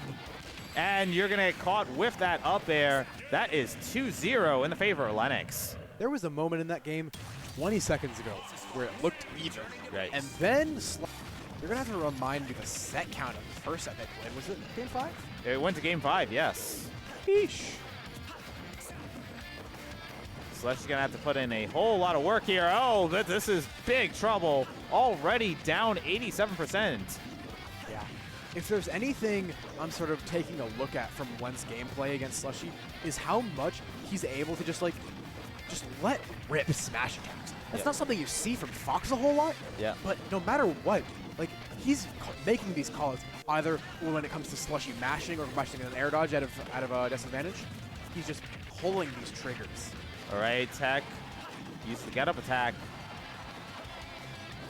All right, yeah, waits for the illusion. Has the answer with that F-tail.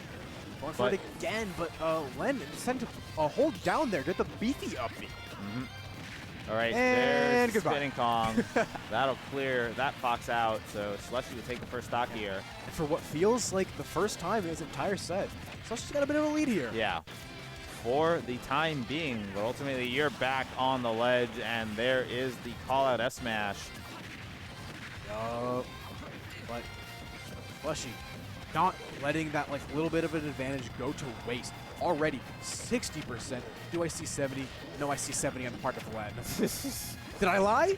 Did I lie? You did not lie at all. And 70 and counting and continuing all the way up to 108.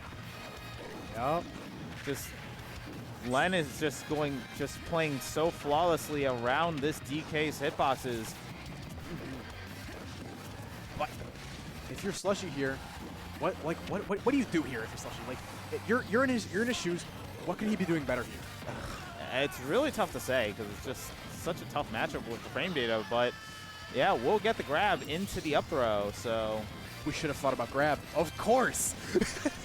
He should have been grabbing. No! Tries for the Giant Punch coming off the platform, but ultimately Len has the answer. Even stocks here in this game 3.